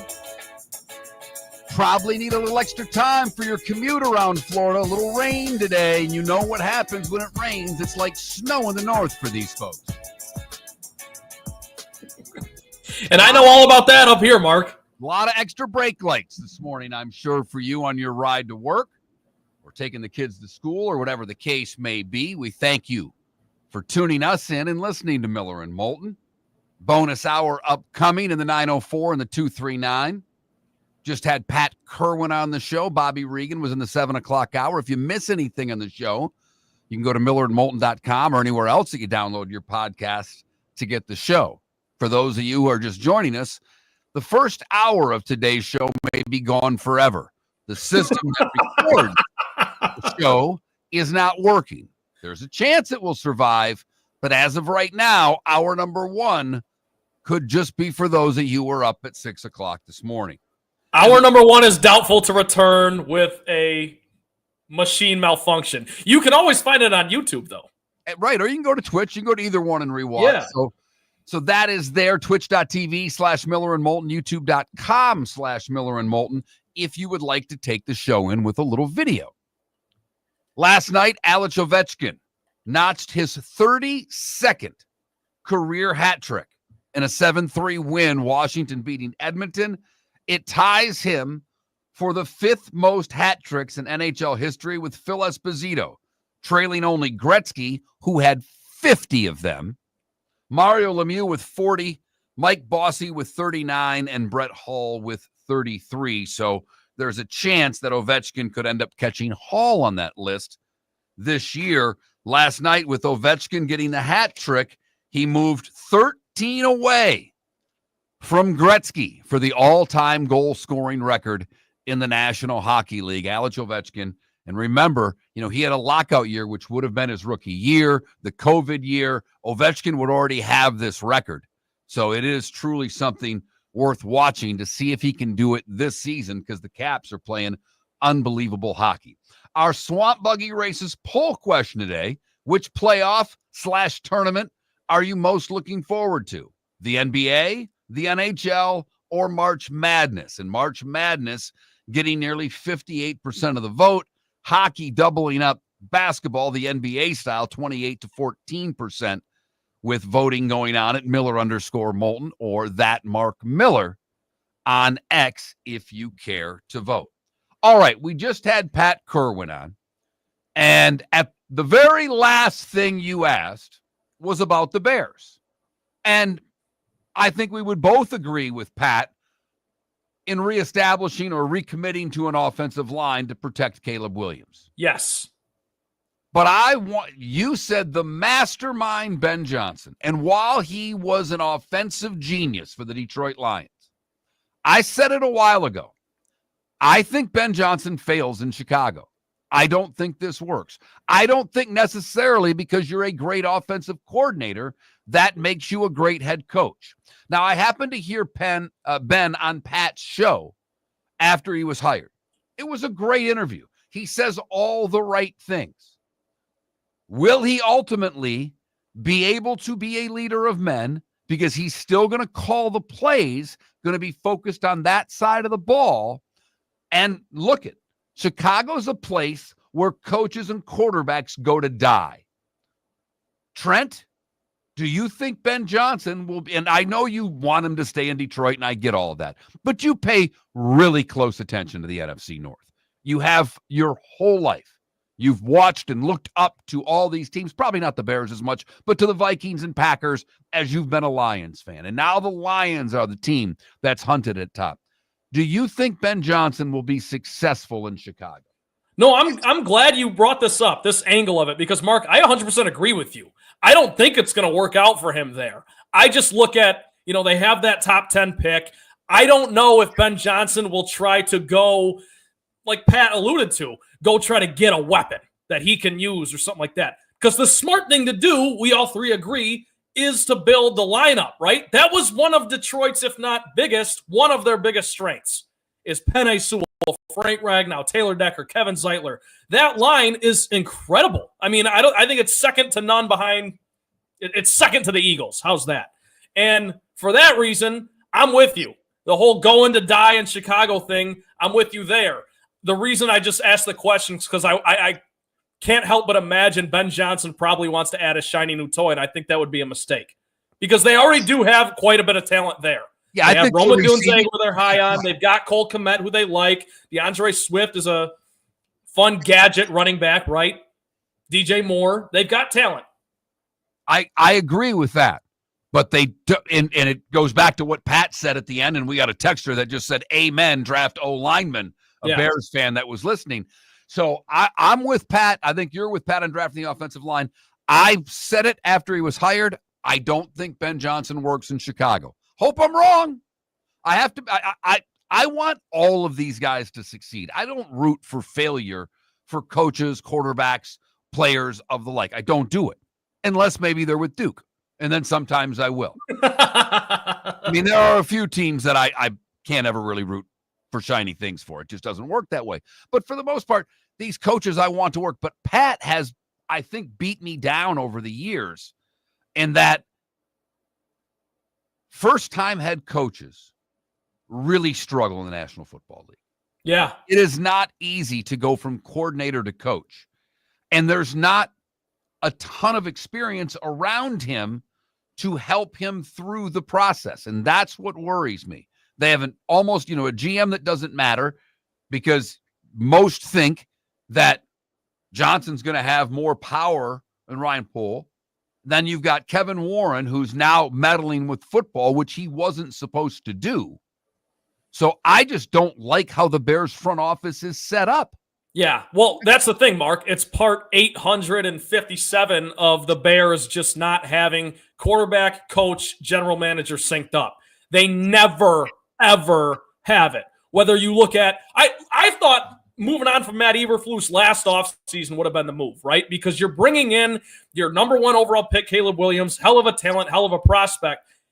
Why would you give a defensive-minded coach the reins there? It didn't make sense. And we were proven right, but now, again, things just aren't synced up. But I like what you hit on earlier about Ben Johnson and the leader of men thing. He could prove us wrong. He could absolutely prove us wrong. But when you are viewed as the third alpha on the coaching staff, if it's Dan Campbell, Aaron Glenn, who I think has a better chance to succeed in New York than Ben Johnson in Chicago, and then Ben Johnson, and now you got to take that step up and be the head coach, and you've got to worry about things that you've never had to worry about. And again, I'm not saying he can't do it, but Mark, I'm with you. For my money, I don't think it works. The Bears have given us no reason to believe that a head coaching hire is going to work.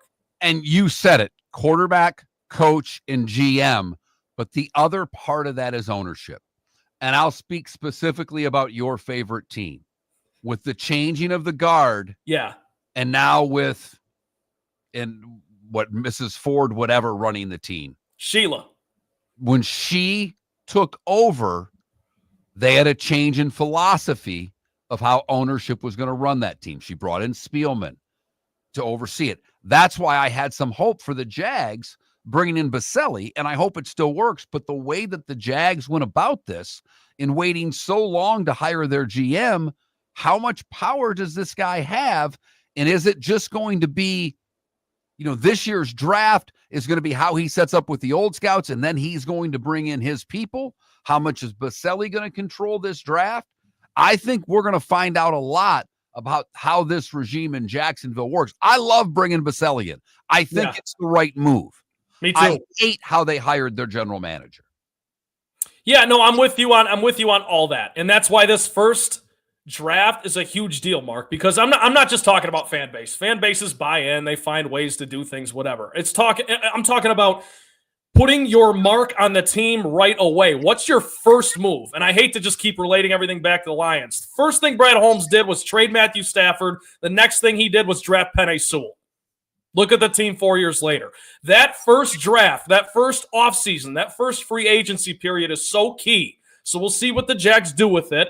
I'm with Pat in that it starts in the trenches, and maybe they got to get a D lineman instead of an O lineman, but a lineman nonetheless. They need both because the Jags are soft up front. There's just no two ways about it. Their offensive line is soft. They can't run on 3rd and 1 and get it. And they've got Bigsby in the backfield. You should be able to get that every damn time. Their defensive line gets no pressure. And the jury's still out on Trevor Lawrence. The fact of the matter is he's done nothing. He had a brief moment when he brought them to the playoffs. And since then, he's looked bad. And there are things that I read that ask the questions, does he like football? And I think a lot of this is and they're not even into his contract years yet. They're stuck with him going for the next few years, and you can't get out from under these contracts right away. So the first thing that has to happen there is Trevor Lawrence has to be fixed, because I believe he's broken. I'm hoping for the Jags that they can fix him. But, we've seen it all. You've all seen it. Put Daniel Jones's numbers and Trevor Lawrence's numbers next to one another. They're virtually the same. Yeah, and Mark, if you right mind would take Daniel Jones before Trevor Lawrence. And if you subscribe to the rule of 3 that we're talking about, coach, quarterback, GM, Trevor's the odd man out right now of those 3. That isn't to say he can't figure things out or fix things, but like you just said, the best way to do that is draft an O-lineman. Now, here's what I find interesting. Pat brought up that the Jags with a top 5 pick could maybe get some calls for a quarterback or an edge rusher and move down.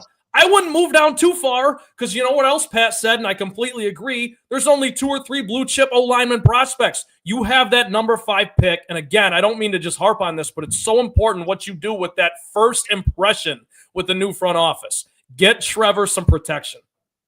And you would think Baselli would want to do that. I mean, of all the people to do that, you would think that would make the most sense. Couple of other little things out there, not kind of sports related. Don't know if you caught them over the weekend. Did you see A-Rod hit the half court shot for getting a kid $10,000 from Bucknell? College basketball game at halftime. They have A-Rod gets to shoot the shot. If he makes the half court shot, the college student gets $10,000. He nailed it. Yeah, and the first thing the college student has to do with the $10,000, the first splurge, the first purchase has to be every single Alex Rodriguez jersey that he ever wore in the major leagues. Rangers, Mariners, Yankees. That'd probably only take you, it'd probably be like $300 tops, and then you got $9,700 to play with from there. That was awesome, though. It was hilarious. Shadur Sanders is not going to throw at the combine. One of the things that happened over one of the things the weekend, the Lightning, a big win yesterday. They're rolling. St. John's, a monster win yesterday. They pounded UConn. Indiana beat Purdue. And with that, Indiana moves in to the final 4, the last 4 in. West Virginia, Indiana, Arkansas, Wake Forest are your last 4 in. The first 4 out are Ohio State, Georgia, Cincinnati, in North Carolina, as we'll start paying a lot more attention to the bubble as we are closing in on March and the tournament. Some other bubblicious teams that you didn't quite bring up, but they still should be mentioned: SMU, Villanova, Boise State. Arkansas now seems firmly in. Indiana seems firmly in, but still this final stretch to play. Lots to monitor as we barrel towards March, Mark. Can't wait. We're less than a week away. And SMU, Andy Enfield, the former FGCU coach, now at the helm of SMU. They lost their point guard, but had a win over the weekend, which I think has them right now. Are they on the bubble or are they in? Well, they're technically in. Their last 4 in, depending on where you look. Yeah, but they're in right now. But again, I mean, these are all, we're talking about 16 teams fighting for 4 spots, and you never know. Got to keep racking up wins if you're SMU, but we're pulling for them because we're pulling for Enfield, like you mentioned. So that's a little look at what's going on in and around the bubble. Tournament time, Michigan State beat Michigan on Friday. That moves them into first place in the Big Ten. Florida with a really impressive win on the road. They're playing great basketball. Auburn won again. They're the number 1 team in the country and will be. I think Florida got 1 AP vote last week. I'm guessing that voter will stick with his Gators for the number 1 team in the land, but that means that Auburn's getting all but 1 vote for the best team in the country. Auburn, Florida, Duke seem to be locks for number 1 seeds. And then you're looking at Bama, Bama right now. Tennessee has Bama as the other 1 seed. Tennessee, Wisconsin, A&M, and Houston are the 2s. I think Tennessee and Houston have a shot, but I think we're all, and I know you're the same way, Trent, with Tennessee, wherever you put them, let's just see them win in March before we start granting them a number 1 seed. Rick Barnes. There are certain coaches you just trust. Rick Pitino happens to be one of them with St. John's, and we see what's happening there. Rick Barnes, polar opposite. And I just love, Mark, as we get closer to the tournament, how these trends start to show up and maybe rear their ugly head. So that's a little bubble talk for you. We had Pat Kirwan on earlier this hour, got in depth with the NFL. The Combine gets going tomorrow. We'll have a report from Pat on Friday from the NFL Combine. Thanks so much for listening. The bonus hour is next. Miller and Moulton would like to thank the sponsors that, quite frankly, saved the show in 2024. Whether it was Floor Meisters, American Paint Supplies, Glass Doctor, Molly Maid, Cigar Bar, Sleep Treatment Direct, the Diamond District, and even the Cape Coral Police Department, thank you. We're hopeful of a great 2025, still needing sponsors, so reach out to Miller and Moulton via X at that Mark Miller or the David Moulton, or text us at 21,000. But Miller and Moulton says thank you to our sponsors and to you, our loyal listeners. Defining a new era in men's health. Get stronger and healthier at Game Day Men's Health. With our in-house laboratory, get in, get treated, and get back to your passion and purpose. Call 239-427-3441 for our Bonita Springs or Naples location to set up your free testosterone test and consultation. Mention Miller Moulton Radio Show for a 10% discount on your service. Start living your best with Game Day Men's Health, Bonita Springs and Naples. Call 239-427-3441 today. American Paint Supplies, for nearly 30 years, is your one-stop shop for all your coating needs. If you are a designer, a contractor, a professional painter, or a weekend warrior, American Paint Supplies is the place where experts go to get expert solutions. At 6100 Shirley Street in Naples off of Pine Ridge, American Paint Supplies delivers the best solutions with the best products with the best support. Meet Gene and his team today at American Paint Supplies. Call 239-566-2700. That's 566-2700 or online at AmericanPaintSupplies.net. Wine glasses never fall over until you get a brand new rug. Oh, no. Ketchup bottles act normal till you're wearing a new shirt. Oh, you kidding me? And rocks slide peacefully on the road till the day you get a brand new windshield. Then they fly up off the road and attack without mercy. That's why new windshields from Glass Doctor come with our windshield protection plan. Unlimited repairs and 1 replacement for 12 months. Don't just fix it, protect it. Glass Doctor, a neighborly company. Gentlemen, as your wife mentioned getting new flooring, but you don't want to go through the hassle, well, go see the Floor Meisters in Naples next to Costco. They understand your time and money are important, so they'll make it as painless as possible. With a huge in-stock selection of carpet and Cortec, they can get you the floor your wife's been asking for. They carry wood, vinyl, carpet, and tile. If you do it yourself, no problem. They can handle that as well. So go see TJ at the Floor Meisters and tell them, just keeping it real. Mark Miller for Molly Maid. Why Molly Maid, you ask? Trust. Moulton was a customer for 15 years. Affordability. Didn't I just say Moulton was a customer for 15 years? Worry-free services. Our professional house cleaners are fully insured and a 24-hour warranty. Call Molly Maids today at 239-774-5839. That's 239-774-5839 or online at mollymaid.com/FTMYERS. That's mollymaid.com/FTMYERS. This is Miller and Moulton.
Twitch chat room, what's up? I got to click on over here. Not used to not seeing everything.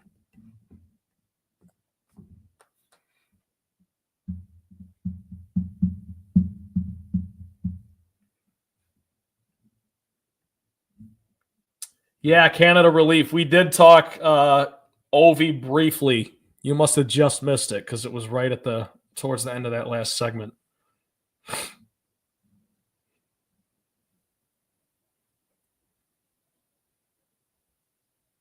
Lakers have a better shot than the Mavs because here's the thing about that trade. Because everyone is saying the Lakers robbed the Mavs. I don't really think that's true because for this season specifically, the Lakers don't have any bigs. They traded away the best big in the game pretty much outside of Jokic. But what they did was they set themselves up for post LeBron. That's what the Lakers do. They now are going to have a star for the next 10 years if they want him. Mavs didn't want to pay him the Supermax. Now the Lakers can and probably will. And Irish football, Notre Dame won't be number one in the country anymore because I know you like to just talk Notre Dame, but they lost yesterday. Great game. They lost in double overtime, so they won't be number one.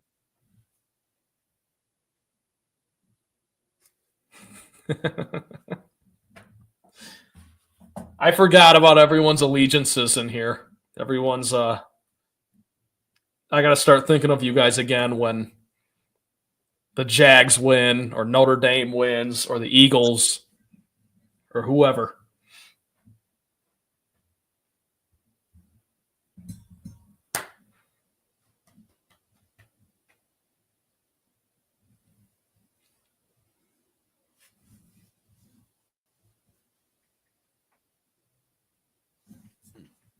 Johnny, with all due respect, I am not going to promote that show on here because it is the same time.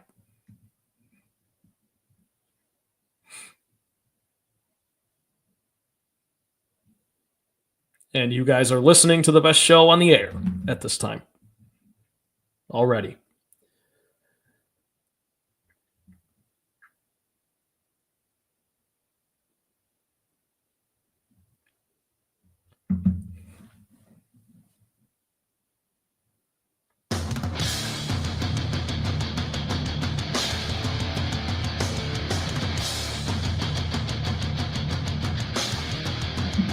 You're listening to Miller and Moulton, coming at you from the Floormeister Studios. Floormeisters, keeping it real. And now, here's Mark Miller and David Moulton.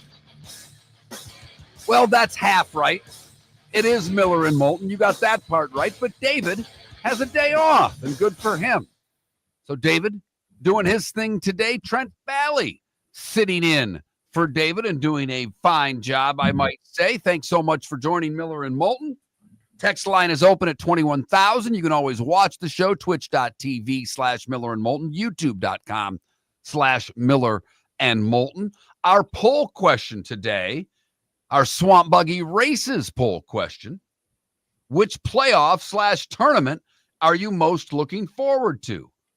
The NBA, the NHL, or the Madness? And the Madness getting an overwhelming majority of the vote, 61% right now, saying the Madness, the NHL getting a little less than 28%, and the NBA picking up the change. Not much of a surprise that the NBA is where it is. We know the market that we're in, but we know we got a lot of hockey fans out there, but nothing touches the Madness. Even me, I sat and stared at this. These are 1 and 1A. Because like Trent, the first 4 days of the tournament, well, I'm sorry, the days of the tournament, Thursday through Sunday, after the stupid play-in, 4 of my favorite days of the year. Yeah, Mark, I have no shame saying it is my favorite 4 days. I mean, I used to get in this debate with my buddy in college because he's a huge NFL fan. And he's like, NFC Championship weekend, AFC Championship weekend, going into the Super Bowl is the best 3 weeks of the year. I'm like, dude, you clearly aren't a March Madness fan because those 4 days, I don't even need a full week. I need 4 days. And I'll put it up against any other playoffs, any other stretch, any other 2-week period. It's that good. And, yes, we like to complain, and rightfully so, about expanding the field. And they could expand this thing to 168 teams, and I'd still be just as locked in, and I'd watch, and I'd be fired up, and I'd be excited for all the madness, properly named. 168 teams. Stop it. I'll jump through the screen and stab you in the neck. They'll never do it. We talked earlier, this tournament, this is probably the last time, or one of the last times, that this tournament will have just 68 teams in it. Greg Sankey wants more teams. Seth Davis, big-time college basketball media member, has been pushing for more teams. They are leading the charge. What's interesting to me is nobody's on board with them. Very few. Now, I know coaches are, because they want to get in the tournament because then they get a bonus. But the people I follow who cover the sport, I don't know. John Fanta, not in favor of it. I think it's John Rothstein, another great college basketball. Oh, he hates the idea of it. Yeah. I mean, hates it. And these are guys who live for college basketball. And I don't know of the people who support this, who live for, and I get the coaches. I don't agree with them, but I get it. They go to the tournament, it's job security. Of course they want more teams in the tournament. But here's the thing, Mark, and I know you agree, but I'm just voicing this.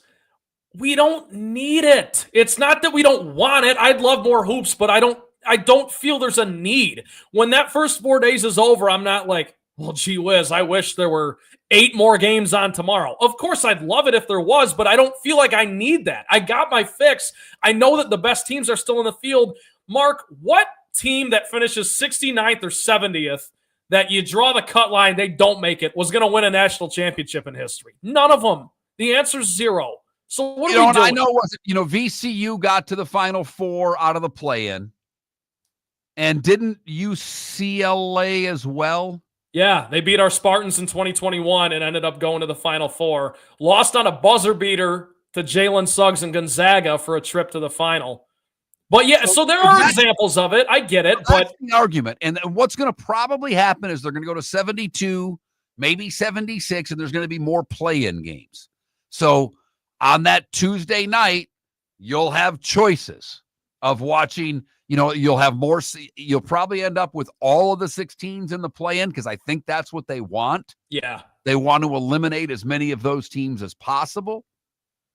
So we shall see how this goes, but it doesn't help the mid-major. It doesn't help the low major. It won't help them. This is about the big boy conferences getting a bigger slice of the pie, and that's what Sankey's about, whether it's basketball or whether it's football.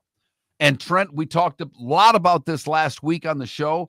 Curious to get your take now that Petiti and Sankey had their summit last week in New Orleans, and they are trying to quickly get this playoff to 16. I don't think we ever see 14 teams, rather. It was supposed to go 12 this year, or 12 last year, 12 this year, and then 14. I think it's going to jump to 16. I don't think we ever see 14 teams. No, I think you're exactly right. I'm right with you. They're going to make that jump to that square number that they can just make the bracket how it is. Here's where they have to figure things out, and I think you and David agree. They got to seed this thing better. Just because Boise State wins the Mountain West does not mean we need to make them the 3rd overall seed in the tournament. That's where you go wrong. That's where you rob yourself of maybe a potential good matchup between Indiana and Boise State. That's where you could make this thing a little bit more fair. I know fair is kind of the wrong word there, but I think you will end up with the 2 best teams in the end, or the 4 best in the Final Four, if you want to call it that. But I'm with you, Mark. They're going to 16. And Trent, you may be right, but I want to hold you to what you just said. Fair. No. I want you to think about this for a second. Yeah. They have to get a unanimous vote from all of these conferences in Notre Dame to change the rules. If you're Yormark in the Big Ten, or you're the commissioner of the ACC, or you're the AD at Notre Dame, why would you give in? Well, maybe Notre Dame would, because they don't have, they would benefit more from the scene. Let me throw Notre Dame out. If you're the ACC or the Big 12, why would you vote to change the seeding? You may let more teams in, but what benefit is it to you to change the seeding? No, none. You're exactly right. And the example I always think of is the last year of the 4-team setup where Georgia got screwed because they were the number 1 team all year. They lose the final game to Bama. Maybe, Mark, had they not even had to play that game in a weird way, say they're ranked 3 and they don't have to play in the SEC championship game and they don't put themselves in danger of losing that game, then they're in. So in a situation like that, it's like, that's where I would see, yeah, Georgia and Bama, you can put them both in, but they can be seeded 4 and 5 instead of, if it were this year, they probably would have put them 4 and 8. And no one, you're kidding yourself if you think Georgia or Bama is the 8th best team in the country that year. But you get what I'm saying. It's set up for conferences like the SEC and maybe the top heaviness of the Big Ten, and that's it. So that's a great point you make. And we've talked about it. I think the Big 12 and the ACC may end up having to bend at the knee, allowing the 4 teams in automatically from the Big 10 and the SEC, but trying to keep and preserve at least a home game for conference champions. I'm glad you brought that up because that's the other big crux of the matter here is the home game thing. It's a monumental sum of money that these schools make from simply hosting a playoff game. It's a monumental sum of money they make from selling merch and T-shirts that have that logo on it. College Football Playoff 2025. That has to be taken into consideration. And that's why I believe, and I think you agree, that they're going to go to 16 because the teams that were the top 4 seeds are going to look at this and go, we could have another home gate. Not to mention, I know, I'm sure they share it with everybody, and that's part of the pool now, and that money is going to get distributed a different way. But you think of what that does. You all know what these cities are like. For the most part, they're not metropolitan areas, and they live off of the income. I mean, you think of the hotel rooms, and you think of the restaurants and bars. I mean, could you imagine if Gainesville were to host one of these games, if Tallahassee were to host one of these games, what that atmosphere would be like? And Mark, that begs the question, how do you toe the seemingly impossible line of who gets the home games? How do you legislate this? Are you just going to say, okay, if you win your conference, is it an automatic bid for a home game? So say, Boise State wins the Mountain West, put them in. That's where I think it gets tricky because you could have a team that finishes 4th in the SEC, like say Ole Miss or something like that. That would be better than Boise State, but did they earn the home game? Probably not, right? I don't think it will be all conference champions. I think it will be the top 4 conference champions are guaranteed a home game. The top, the best group of 5 ranked team will get in the tournament. They can seed them wherever they want. Yeah. But I think they're going to, when it goes to 16, you may end up seeing the ACC and Big 12 teams seeded 7 and 8, if you will, out of 16, but they're going to get that home game. Because there's 8 of them, yes. Right. If I'm running those 2 conferences, I've got to demand that I'm not voting for putting 4 Big 10 and 4 SEC, even if they're giving me 2 in the ACC and Big 12, unless I have the ability for my conference champion to get a home game. I think it's that important. And Mark, I think you're exactly right. But the reason I think that's so interesting is because the top 4 get it. If we're going with this hypothetical, the top 4 get the home game. Then you've got 4 more to dish out. And what we're going to do as fans and human nature is we're going to shift the complaining and moaning about who got in from the 16, 17, 18 line to who got the home game. That's not fair, to go back to that word. So it's a sticky situation. It's really a can't lose, but I'm so with you. There's one thing we 100% agree on. This is going to be a 16-team playoff in the next 3 years. No doubt. Probably sooner. Miller and Moulton, by the way, I feel badly that I have waited this long in the program to bring up our Friday poll question. I realize now that someone had chimed in the Twitch chat room asking, because we went off the grid Friday for our poll question. We named it a Frosty Friday because of 2 reasons. It was cold out, and Wendy's debuted their Thin Mint Frosty. So, Trent, I'll let you answer the question and I'll give the results. Which fast food ice cream treat is your favorite? The Frosty, the McFlurry, the Concrete Mixer, or the DQ Blizzard? Those are such good options. I love the DQ Blizzard, Mark. And it's not the gimmick of them holding it upside down. I truly think they have perfected what that is. That whole ballpark of dessert, they've got that figured out to a T. They're all good. I wouldn't turn down any of them. But DQ has the OG, I think. And it won 55% of the vote. I voted for the Concrete Mixer. I used to be a Blizzard guy, but Culver's has taken the lead for me. American Paint Supplies, for nearly 30 years, is your one-stop shop for all your coating needs. If you are a designer, a contractor, a professional painter, or a weekend warrior, American Paint Supplies is the place where experts go to get expert solutions. At 6100 Shirley Street in Naples off of Pine Ridge, American Paint Supplies delivers the best solutions with the best products with the best support. Meet Gene and his team today at American Paint Supplies. Call 239-566-2700. That's 566-2700 or online at AmericanPaintSupplies.net. For over 50 years, the Nolan family has been dedicated to protecting local families. Nolan Family Insurance is a second-generation independent agency that specializes in home, flood, auto, and boat insurance. They take the time needed to explain your coverage options and answer your questions so you can make an informed decision that's right for you. If you're looking for an agency that treats you like family, call 941-639-1122 or go to NolanAgency.com. That's 941-639-1122 or NolanAgency.com. Mark Miller for Molly Maid. Why Molly Maid, you ask? Trust. Moulton was a customer for 15 years. Affordability. Didn't I just say Moulton was a customer for 15 years? Worry-free services. Our professional house cleaners are fully insured and a 24-hour warranty. Call Molly Maids today at 239-774-5839. That's 239-774-5839 or online at mollymaid.com/FTMYERS. That's mollymaid.com/FTMYERS. Gentlemen, as your wife mentioned getting new flooring, but you don't want to go through the hassle, well, go see the Floor Meisters in Naples next to Costco. They understand your time and money are important, so they'll make it as painless as possible. With a huge in-stock selection of carpet and Cortec, they can get you the floor your wife's been asking for. They carry wood, vinyl, carpet, and tile. If you do it yourself, no problem. They can handle that as well. So go see TJ at the Floor Meisters and tell them, just keeping it real. This is Miller and Moulton.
You know, something I noticed that's a huge difference is the show I work on is just 6 to 9, right? So that 1 hour is like a huge. Oh yeah.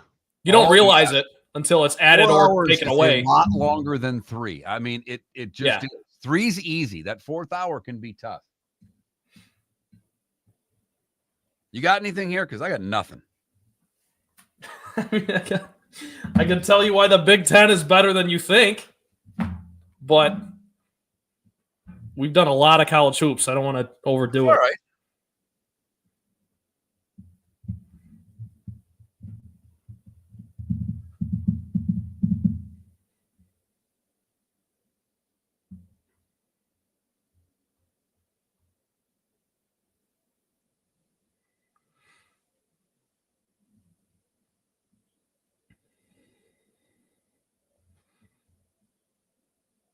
Or we could do Four Nations juxtaposed with NBA All-Star Weekend. I don't know if you and David, you guys probably talked a lot about that already. We did. I'll ask you. You're an NBA guy. I will ask you what you want to do with that. We can start there. What's that, San Diego? What's your question?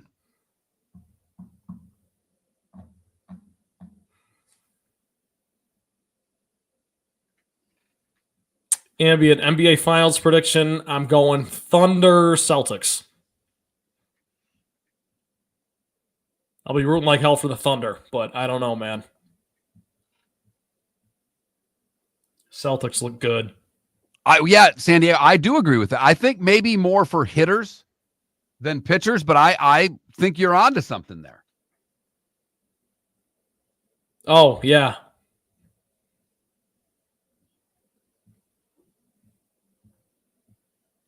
You know, Mark, we could talk spring baseball.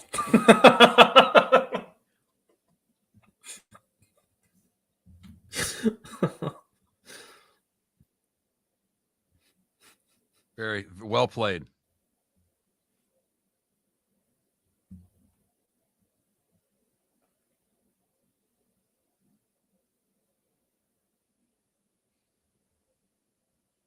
You've been to PNC Park, right? Yes. In Pittsburgh? Beautiful. I love it. It's my favorite park in all of MLB. We've got family there, of course. So, like, whenever the Tigers are out there, which isn't often, it's not like an every year thing, but go. You're listening to Miller and Moulton. And now, here's Mark Miller and David Moulton. Miller and Moulton. Trent Bally sitting in for David today. He'll be back tomorrow, as will David Sampson, who was out of town for his scheduled appearance last week. So David Sampson will join the show tomorrow at 7. If you're just joining us now, we already had Pat Kirwan on for his first of 2 appearances this week. Pat's heading to the Combine tomorrow, so he bumped himself up a day. We talked to Pat earlier in the show. If you miss any of the show, go to millerandmoulton.com or anywhere you download your podcast. The first hour today may be gone forever. There are some technical issues with equipment here in the building that I was not able to pull the first hour. I went to an alternative method for the second, third, and fourth hours of the show. Those will get up quickly. Our poll question today, our Swamp Buggy Races poll question: which playoff tournament are you most looking forward to? The NBA, the NHL, or March Madness? March Madness with an overwhelming victory today. We talked last week, obviously, on this show a lot about the Four Nations. You know how much David and I like hockey. Brought up the numbers today. It's the highest rated hockey game in Nielsen history. Think about that for a minute. And that's where Mark, you have to, let's start here. You have to give the players credit, okay? Because clearly they're taking pride in their nation. They're playing for their country. They don't care. How many NHL GMs do you think were losing their minds thinking their players are going to get hurt? And some did, by the way. Some did get hurt in this quote-unquote meaningless tournament. Wasn't meaningless to those guys with the sweaters on, because that was some of the most entertaining hockey and exciting hockey I've seen, Mark. That's non-Stanley Cup playoffs, and that's coming from someone who doesn't watch hockey on the regular. It was let me ask you this. Will you watch more NHL playoffs this year because of the Four Nations? Yes, 100% unequivocally yes. And that, to me, Mark, I think that was kind of the goal for them. They did this, keep in mind, they did this in lieu of an all-star game. They said, let's switch things up. Let's make it interesting. Let's showcase some of our stars. Let's take the 4 countries, outside of Russia, for obvious reasons, that we can throw together in a tournament and have some really exciting hockey. And loop in people like me, Mark, who are 25 years old and, don't watch a ton of hockey. I watched every game, even the ones the U.S. weren't playing in, because I wanted to see Connor McDavid. I wanted to see Jordan Binnington. These were Lucas Raymond. I'm a Red Wings fan, but I still wanted to tune in and see my guy play in the quote-unquote all-star festivities. It was terrific. 9.25 million viewers on ESPN. The previously high game was 8.72 million for the Blues Bruins Game 7 in 2019. Remarkable of what they accomplished. And as we pointed out on the show, it was the players that forced this on Bettman, not the other way around. And it turned out to be a remarkable tournament. And the exciting thing is we've got the Olympics next year, so we will get more of this. Hopefully they can figure out whatever they've got to do to get Russia in the tournament, because as a hockey fan, it's not the same without the Russians in it. That's true. And that's what I was alluding to, by the way. I wasn't, trying to step on anyone's toes or offend anyone. No. All right. You are an NBA guy. Yes. Now, the player, we all know, let's just say, for sake of argument, and it's a terrible for sake of argument, that they can get the players to buy in. Because I don't know what they can do. I don't care if they go world versus U.S. I don't care if they somehow want to do, I've heard people say of 4 nations with the U.S., Canada, Serbia, and France. I think it should be U.S. versus the world, because there's a good chance that the U.S. would be at least equally matched by the world, and we would get a competitive game.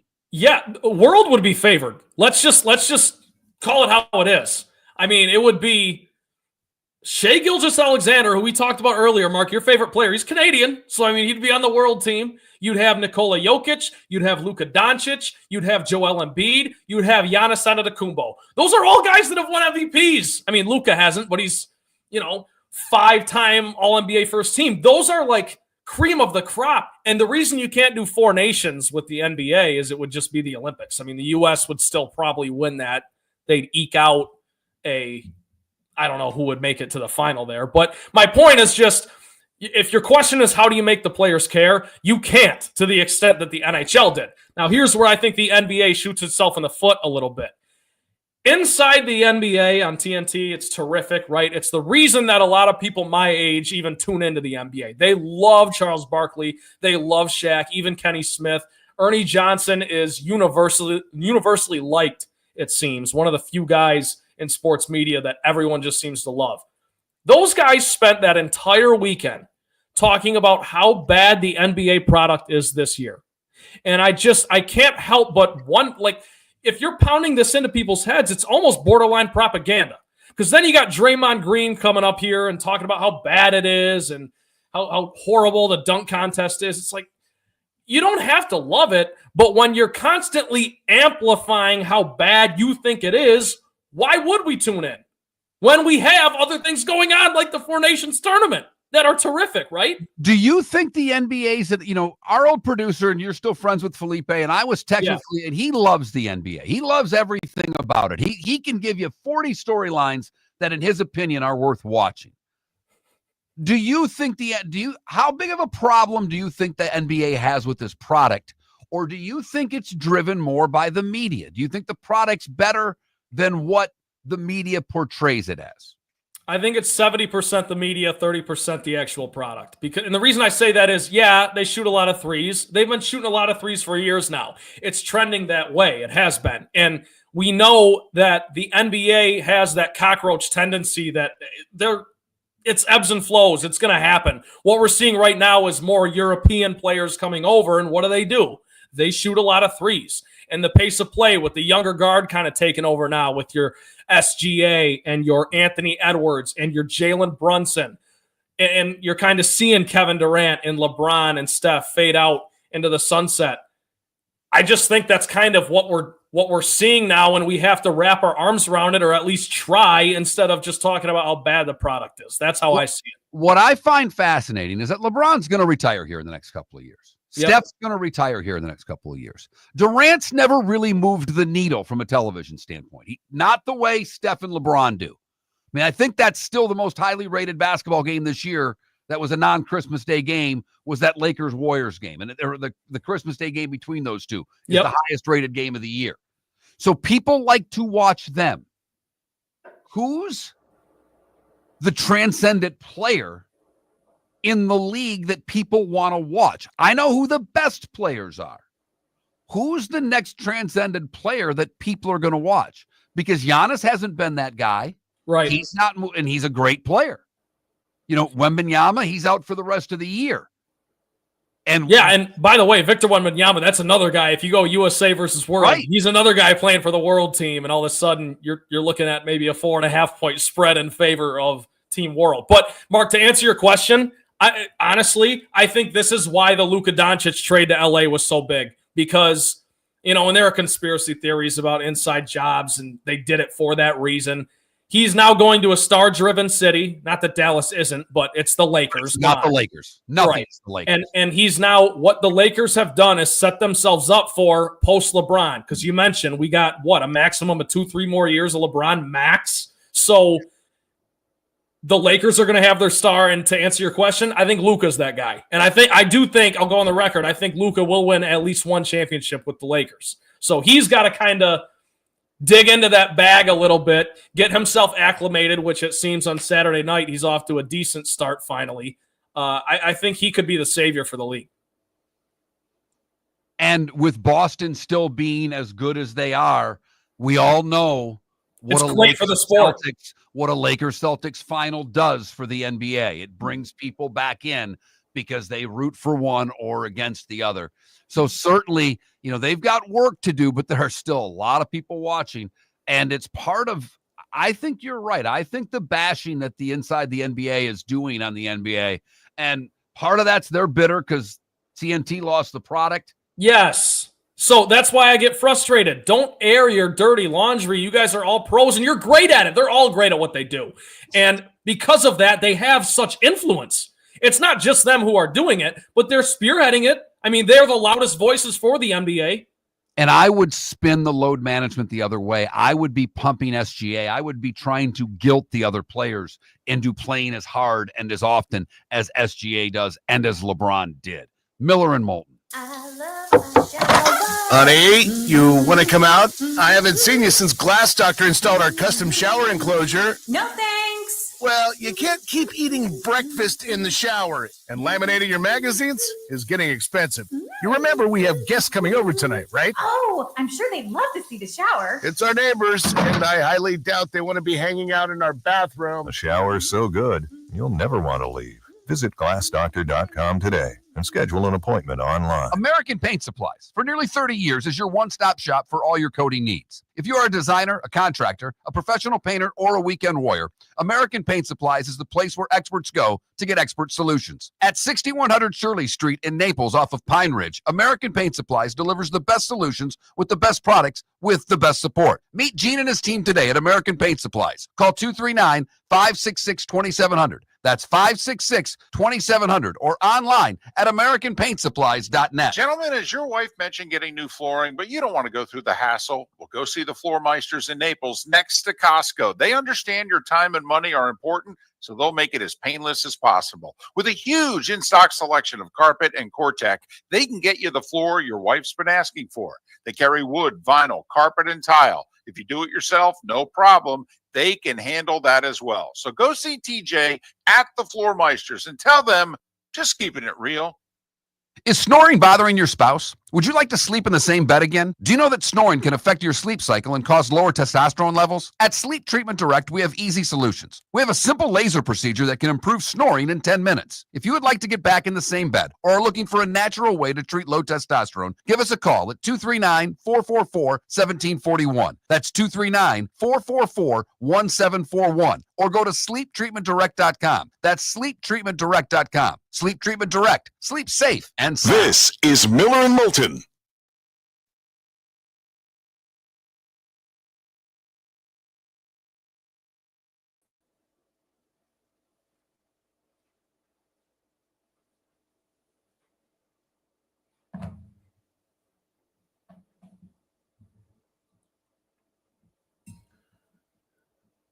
Mark, do you keep up with college hockey at all? Or casually, at least?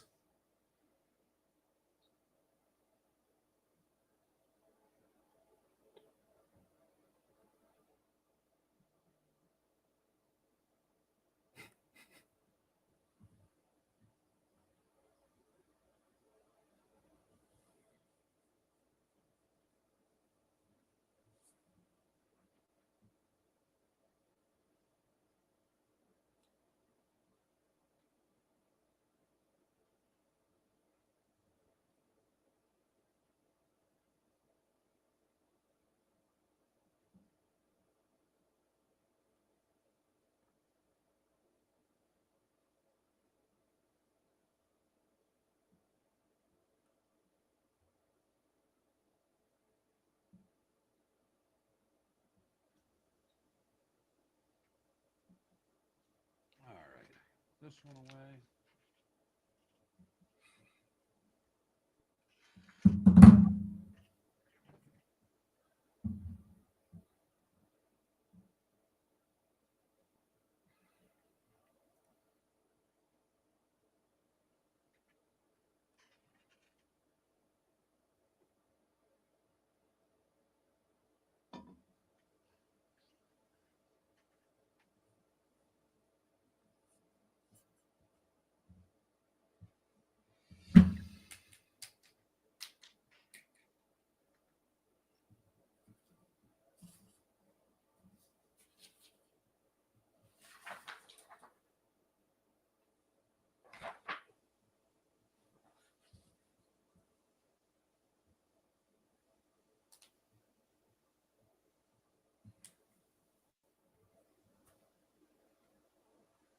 Yeah, PJAD, by the way. Yeah, PK Subban did absolutely nail it.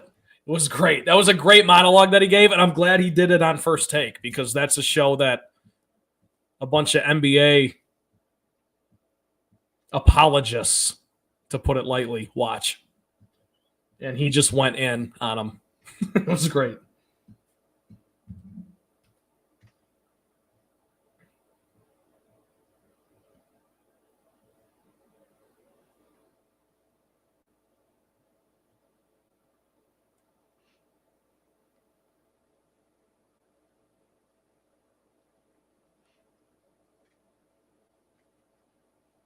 Mark, have you watched any Pistons, or will you?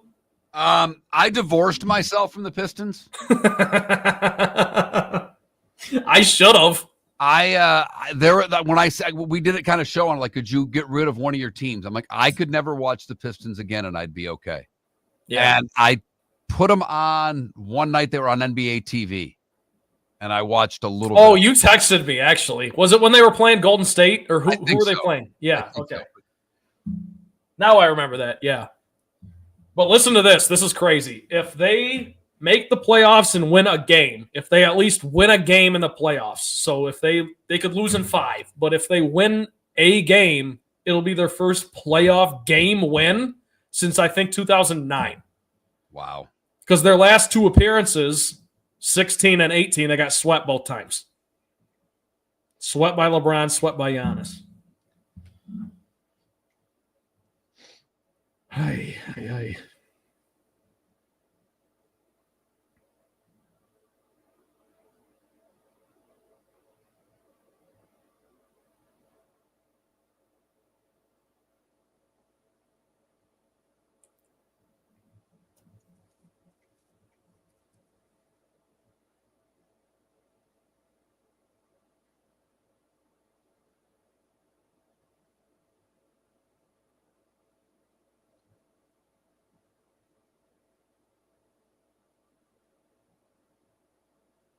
When was the last time you got Coney dogs for lunch? It's been a while. I've been on this health kick. Oh, that's right. Yeah. Yeah, that's the last thing you want to be getting.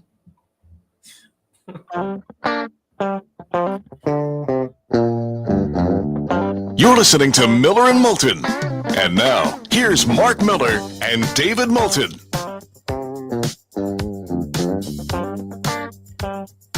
Miller and Moulton.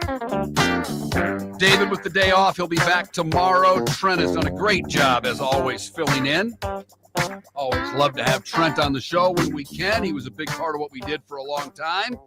Well, for a short time, for a few months. But we think of him very fondly and are hoping one day he gets a little more airtime, so we try to give him as much as we can whenever we can, when he can fill in and break away from his job in Michigan. So thanks for filling in this morning, Trent. Appreciate it. Hey, it's always great being back, talking with you, talking with David. I know we keep in touch outside of the show, but I really do, cherish the experience. And like I like to call it, the book of Miller and Moulton, that I just kept little notes of things you guys taught me. For example, number one, the NFL is a TV show. That was number one on the list. So things like that. It's been great talking with you, Mark, this morning. Thanks for having me on. Good little show. And tomorrow, as I mentioned, we have David Sampson on the show.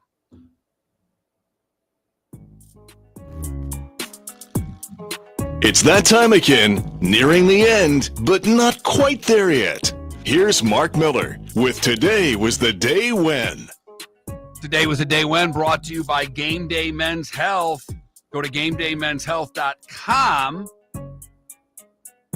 and mention Miller and Moulton at their Naples location or their Bonita location for 10% off. 239-427-3441. That's 239-427-3441. Game Day Men's Health. Find your maximal self with Game Day Men's Health. All right, we start today in 1973. This I found interesting, so I threw it in there. The Roberta Flack song, Killing Me Softly with His Song, hits number one on the charts. It was the longest run of any song in that year of just 5 weeks, but I brought it up because it was written by Charles Fox and Norman Gimbel. They're the same people who wrote the theme song to Happy Days and Laverne and Shirley. 1976, the Eagles, their greatest hits, 1971 to 75, becomes the first album certified platinum. It was today in 1980, folks. We clinched the gold medal. 4-2 over Finland.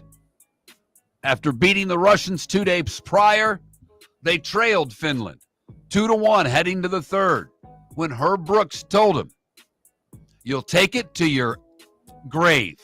Your grave." And they went out and pounded the Finns in the third. Today in 81, Prince Charles announces his engagement to Lady Di. Gretzky scores his NHL record 78th goal of the season en route to 92 today in 1982.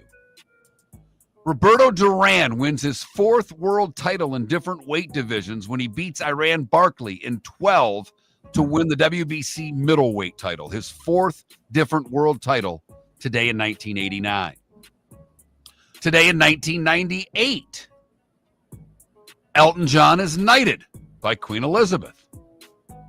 Sir Elton. Sir Elton. 2002, Joe Sakic and Jerome McGinley each score twice as Canada defeats the U.S. 5-2 to win the gold in the Salt Lake Games. Jimmy Johnson wins his second Daytona today in 2013. Danica Patrick started from the pole. She would finish 8th. And today in 2020, former Hollywood producer Harvey Weinstein found guilty of rape and criminal sexual act in the landmark case that ignited the Me Too movement. That was a big one. That was a big one. Honus Wagner, Abe Vigoda, and Steve Jobs would have celebrated birthdays today. Phil Knight is 87 years old. Just do it. Rupert Holmes is 78. You may only know him because he is the person responsible for singing the Pina Colada song. George Thorogood is 75. Eddie Murray, 69. Jeff Garcia is 55. Zach Johnson, 49. Floyd Mayweather Jr. is 48. And Jessica Pegula is 31 years old today. Time to see life a little bit differently. Here's Mark Miller with the good, the bad, and the ugly. What you got, Mark? We go to Madrid for the good today. Overseas? Yes. Firefighters came to the rescue of a goat that somehow ended up stranded on a ledge on the 5th floor of an apartment building. The goat was outside a ledge of a closed window leading to a vacant apartment. No idea how the goat got there or how it was stranded on the ledge.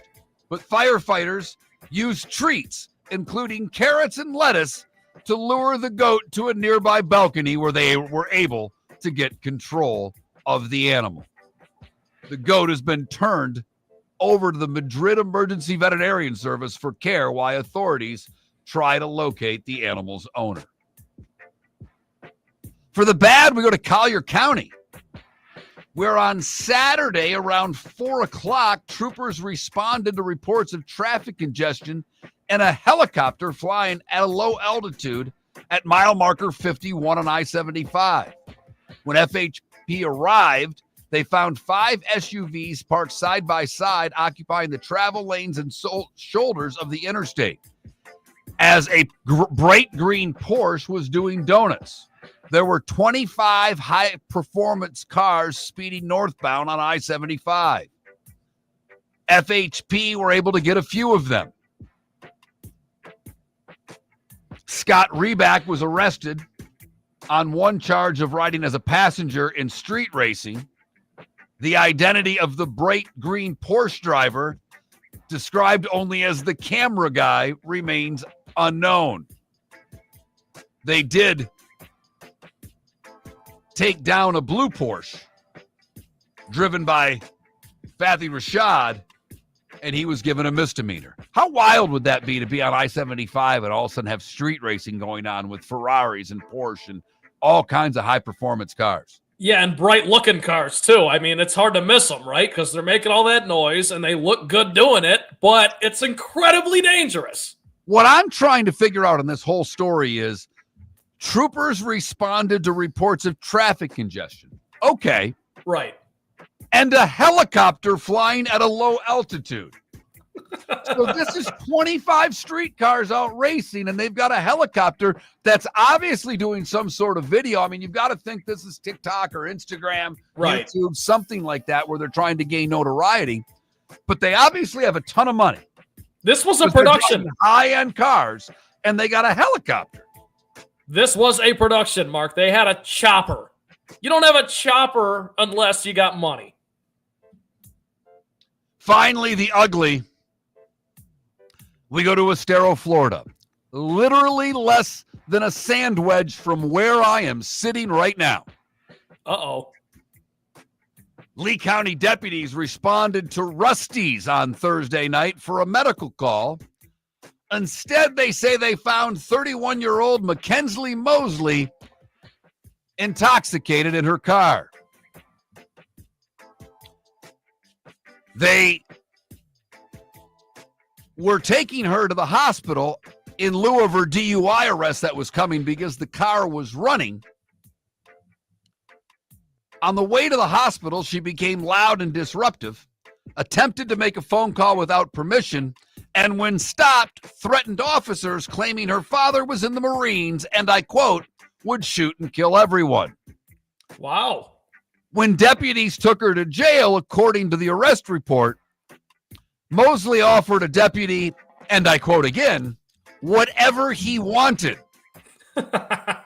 and then sweetened the deal by offering him $1,200. Not $1,000, not $1,500, but $1,200. She now, in addition to her DUI, is facing bribery and intimidation charges. And time will tell if the Cleveland Browns with Myles Garrett have the negotiation skills of one Miss Mosley. You got that right. That is the good, the bad, and the ugly on today, Monday, February the 24th, and it's brought to you by the Cape Coral Police Department. Go to capecops.com. Still looking for new officers, offering that great sign-on bonus. Other jobs available. All information can be had at capecops.com. All right. 2 system plays tonight in college basketball. Oh, baby. So 2 winners is what you're telling me, Mark. 2 winners. Number 12, Michigan is on the road at Nebraska. The Wolverines are a 1.5-point favorite. We say take Nebraska and the points at home. Huskers are a little bubblicious. Wolverines trying to get off the schneid. It's just 1 game, but, they don't want to lose 2 in a row.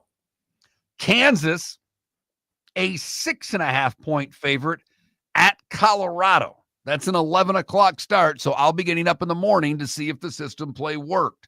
Talk about conference realignment, by the way, in the central time zone for Kansas. That's brutal. But neither here nor there. And one other game tonight involving top 10 teams. Houston's a 1.5-point favorite on the road at Texas Tech. That's a good game right there. Texas Tech's a quality team. That one's on the 4-letter network at 9 o'clock tonight. FGCU is home tonight against North Florida. They are a 7.5-point favorite. The Noles host North Carolina tonight. The Tar Heels are a 2.5-point favorite on the road.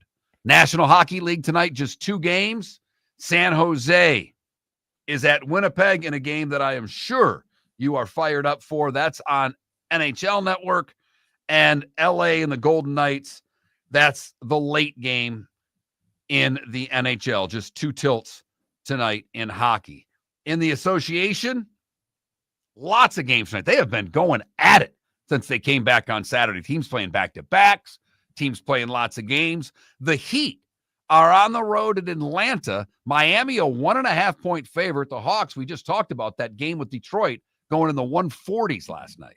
This is a great chance for the Heat to just beat a team that you're better than. You just said it. The Hawks just played a marathon last night. Trae Young was great, 38 points. But 291 points scored last night in the Detroit Hawks game. 41 threes. Come on, Heat. Just take advantage of a tired Hawks team. Win the game. Other NBA games tonight. The Clippers are at the Pistons. Nuggets at the Pacers. Bulls and Sixers. Nets and Wizards. Minnesota and OKC, that's a pretty good game at 8 o'clock. It is. It's the young guard. NBA SGA TV. versus Ann Edwards. Yeah, that's pretty solid. Portland and Utah and Charlotte and the Kings. So that's your NBA schedule for tonight. But pretty good game in the T-Wolves and Thunder. The Thunder are 12.5-point favorites for what it's worth.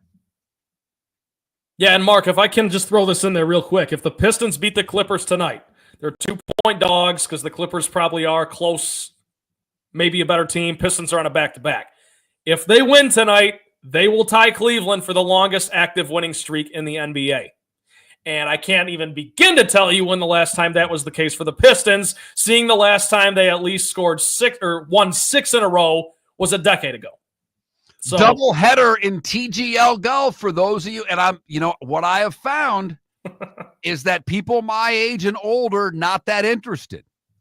My son watched it, thought it was fairly interesting. He's 25. Trent, are you 25 now? 25. 25. Trent, I asked him during the break. He goes, I've watched a little bit. Trent, you don't ever watch golf. No, not unless it's the Masters or the Open Championship, as right. You guys like to call it. So you've been intrigued by it. Tonight there are 2 matches. They're both on the deuce. One is at 5 o'clock. One is at 9 o'clock. It doesn't really matter who the teams are. It doesn't really matter. Let's see if some of these guys, Tom Kim came on. He was great. Some of the lesser known guys have been more intriguing to watch in this other than Tiger hitting a 99-yard shot when it was 199 yards. So we'll see. They've still been, this will do better than the Mexico Open did over the weekend. There was nobody in that tournament. Yeah, listen, TGL, it's a little gimmicky, but it doesn't matter because it's capturing it's capturing the audience it's going for, Mark. The early returns on it are great. We'll see if they can sustain it. It's definitely no major or anything like that. But I think having the continuity with the teams and having the competitive trash talk, the fact that it's in Vegas, a lot of that helps. So good for the TGL, I guess. So there you have it. That's a little bit of what's going on tonight in the sports world. Tomorrow on Miller and Moulton, David is back. So I can get him to do a little bit more work. He'll do the starting 5. You guys can compare and contrast Mondays and Tuesdays starting 5 because he's not going to give you TJL scores. I might. Just saying. David Sampson on the program tomorrow. If you missed any of the show, go to all the usual places to download it. You can still vote on our poll question, our Swamp Buggy Races poll question. Which playoff tournament are you most looking forward to? March Madness, the clear leader, getting over 62% of the vote. The NHL around 25%. The NBA picking up the rest. Trent, thanks, man. Really appreciate it. You always do a great job. You know you always have a home here with us. Thanks so much for filling in for David today. Anytime, Mark. Always fun. Have a great rest of your Monday. We'll be back 6 a.m. tomorrow. Miller and Moulton. Racing like you've never seen before. From Jeeps that bog down to the outlaw who will defend his title. At the final race of the season, we're going Swamp Buggy Racing. Sunday, March 2nd. Don't miss the Bud Cup Finals for the World Championship. Tickets including VIP tour and kids prices are available at swampbuggy.com. Don't miss the season final. It's Florida's oldest racing tradition. Sunday, March 2nd at Florida Sports Park. Off exit 101 in Naples. Get tickets at swampbuggy.com. Defining a new era in men's health. Get stronger and healthier at Game Day Men's Health. With our in-house laboratory, get in, get treated, and get back to your passion and purpose. Call 239-427-3441 for our Bonita Springs or Naples location to set up your free testosterone test and consultation. Mention Miller Moulton Radio Show for a 10% discount on your service. Start living your best with Game Day Men's Health, Bonita Springs and Naples. Call 239-427-3441 today. Gentlemen, as your wife mentioned getting new flooring, but you don't want to go through the hassle, well, go see the Floor Meisters in Naples next to Costco. They understand your time and money are important, so they'll make it as painless as possible. With a huge in-stock selection of carpet and Cortec, they can get you the floor your wife's been asking for. They carry wood, vinyl, carpet, and tile. If you do it yourself, no problem. They can handle that as well. So go see TJ at the Floor Meisters and tell them, just keeping it real. Wine glasses never fall over until you get a brand new rug. Oh, no! Ketchup bottles act normal till you're wearing a new shirt. Oh, you kidding me? And rocks slide peacefully on the road till the day you get a brand new windshield. Then they fly up off the road and attack without mercy. That's why new windshields from Glass Doctor come with our windshield protection plan. Unlimited repairs and one replacement for 12 months. Don't just fix it, protect it. Glass Doctor. A neighborly company. The Cape Coral Police Department is growing. They are currently looking for police officers and are offering a $10,000 signing bonus to newly hired officers. If you desire a career in law enforcement, or if you are already in law enforcement and thinking about making a move to a better agency, think Cape Coral Police Department. If you're looking for a police department that is committed to excellence, that invests in the highest level of training, state-of-the-art equipment, and some of the highest compensation in all of Southwest Florida, then the Cape Coral Police Department is for you. Visit capecops.com. That's capecops.com. American Paint Supplies, for nearly 30 years, is your one-stop shop for all your coating needs. If you are a designer, a contractor, a professional painter, or a weekend warrior, American Paint Supplies is the place where experts go to get expert solutions. At 6100 Shirley Street in Naples off of Pine Ridge, American Paint Supplies delivers the best solutions with the best products with the best support. Meet Gene and his team today at American Paint Supplies. Call 239-566-2700. That's 566-2700 or online. This is Miller and Moulton.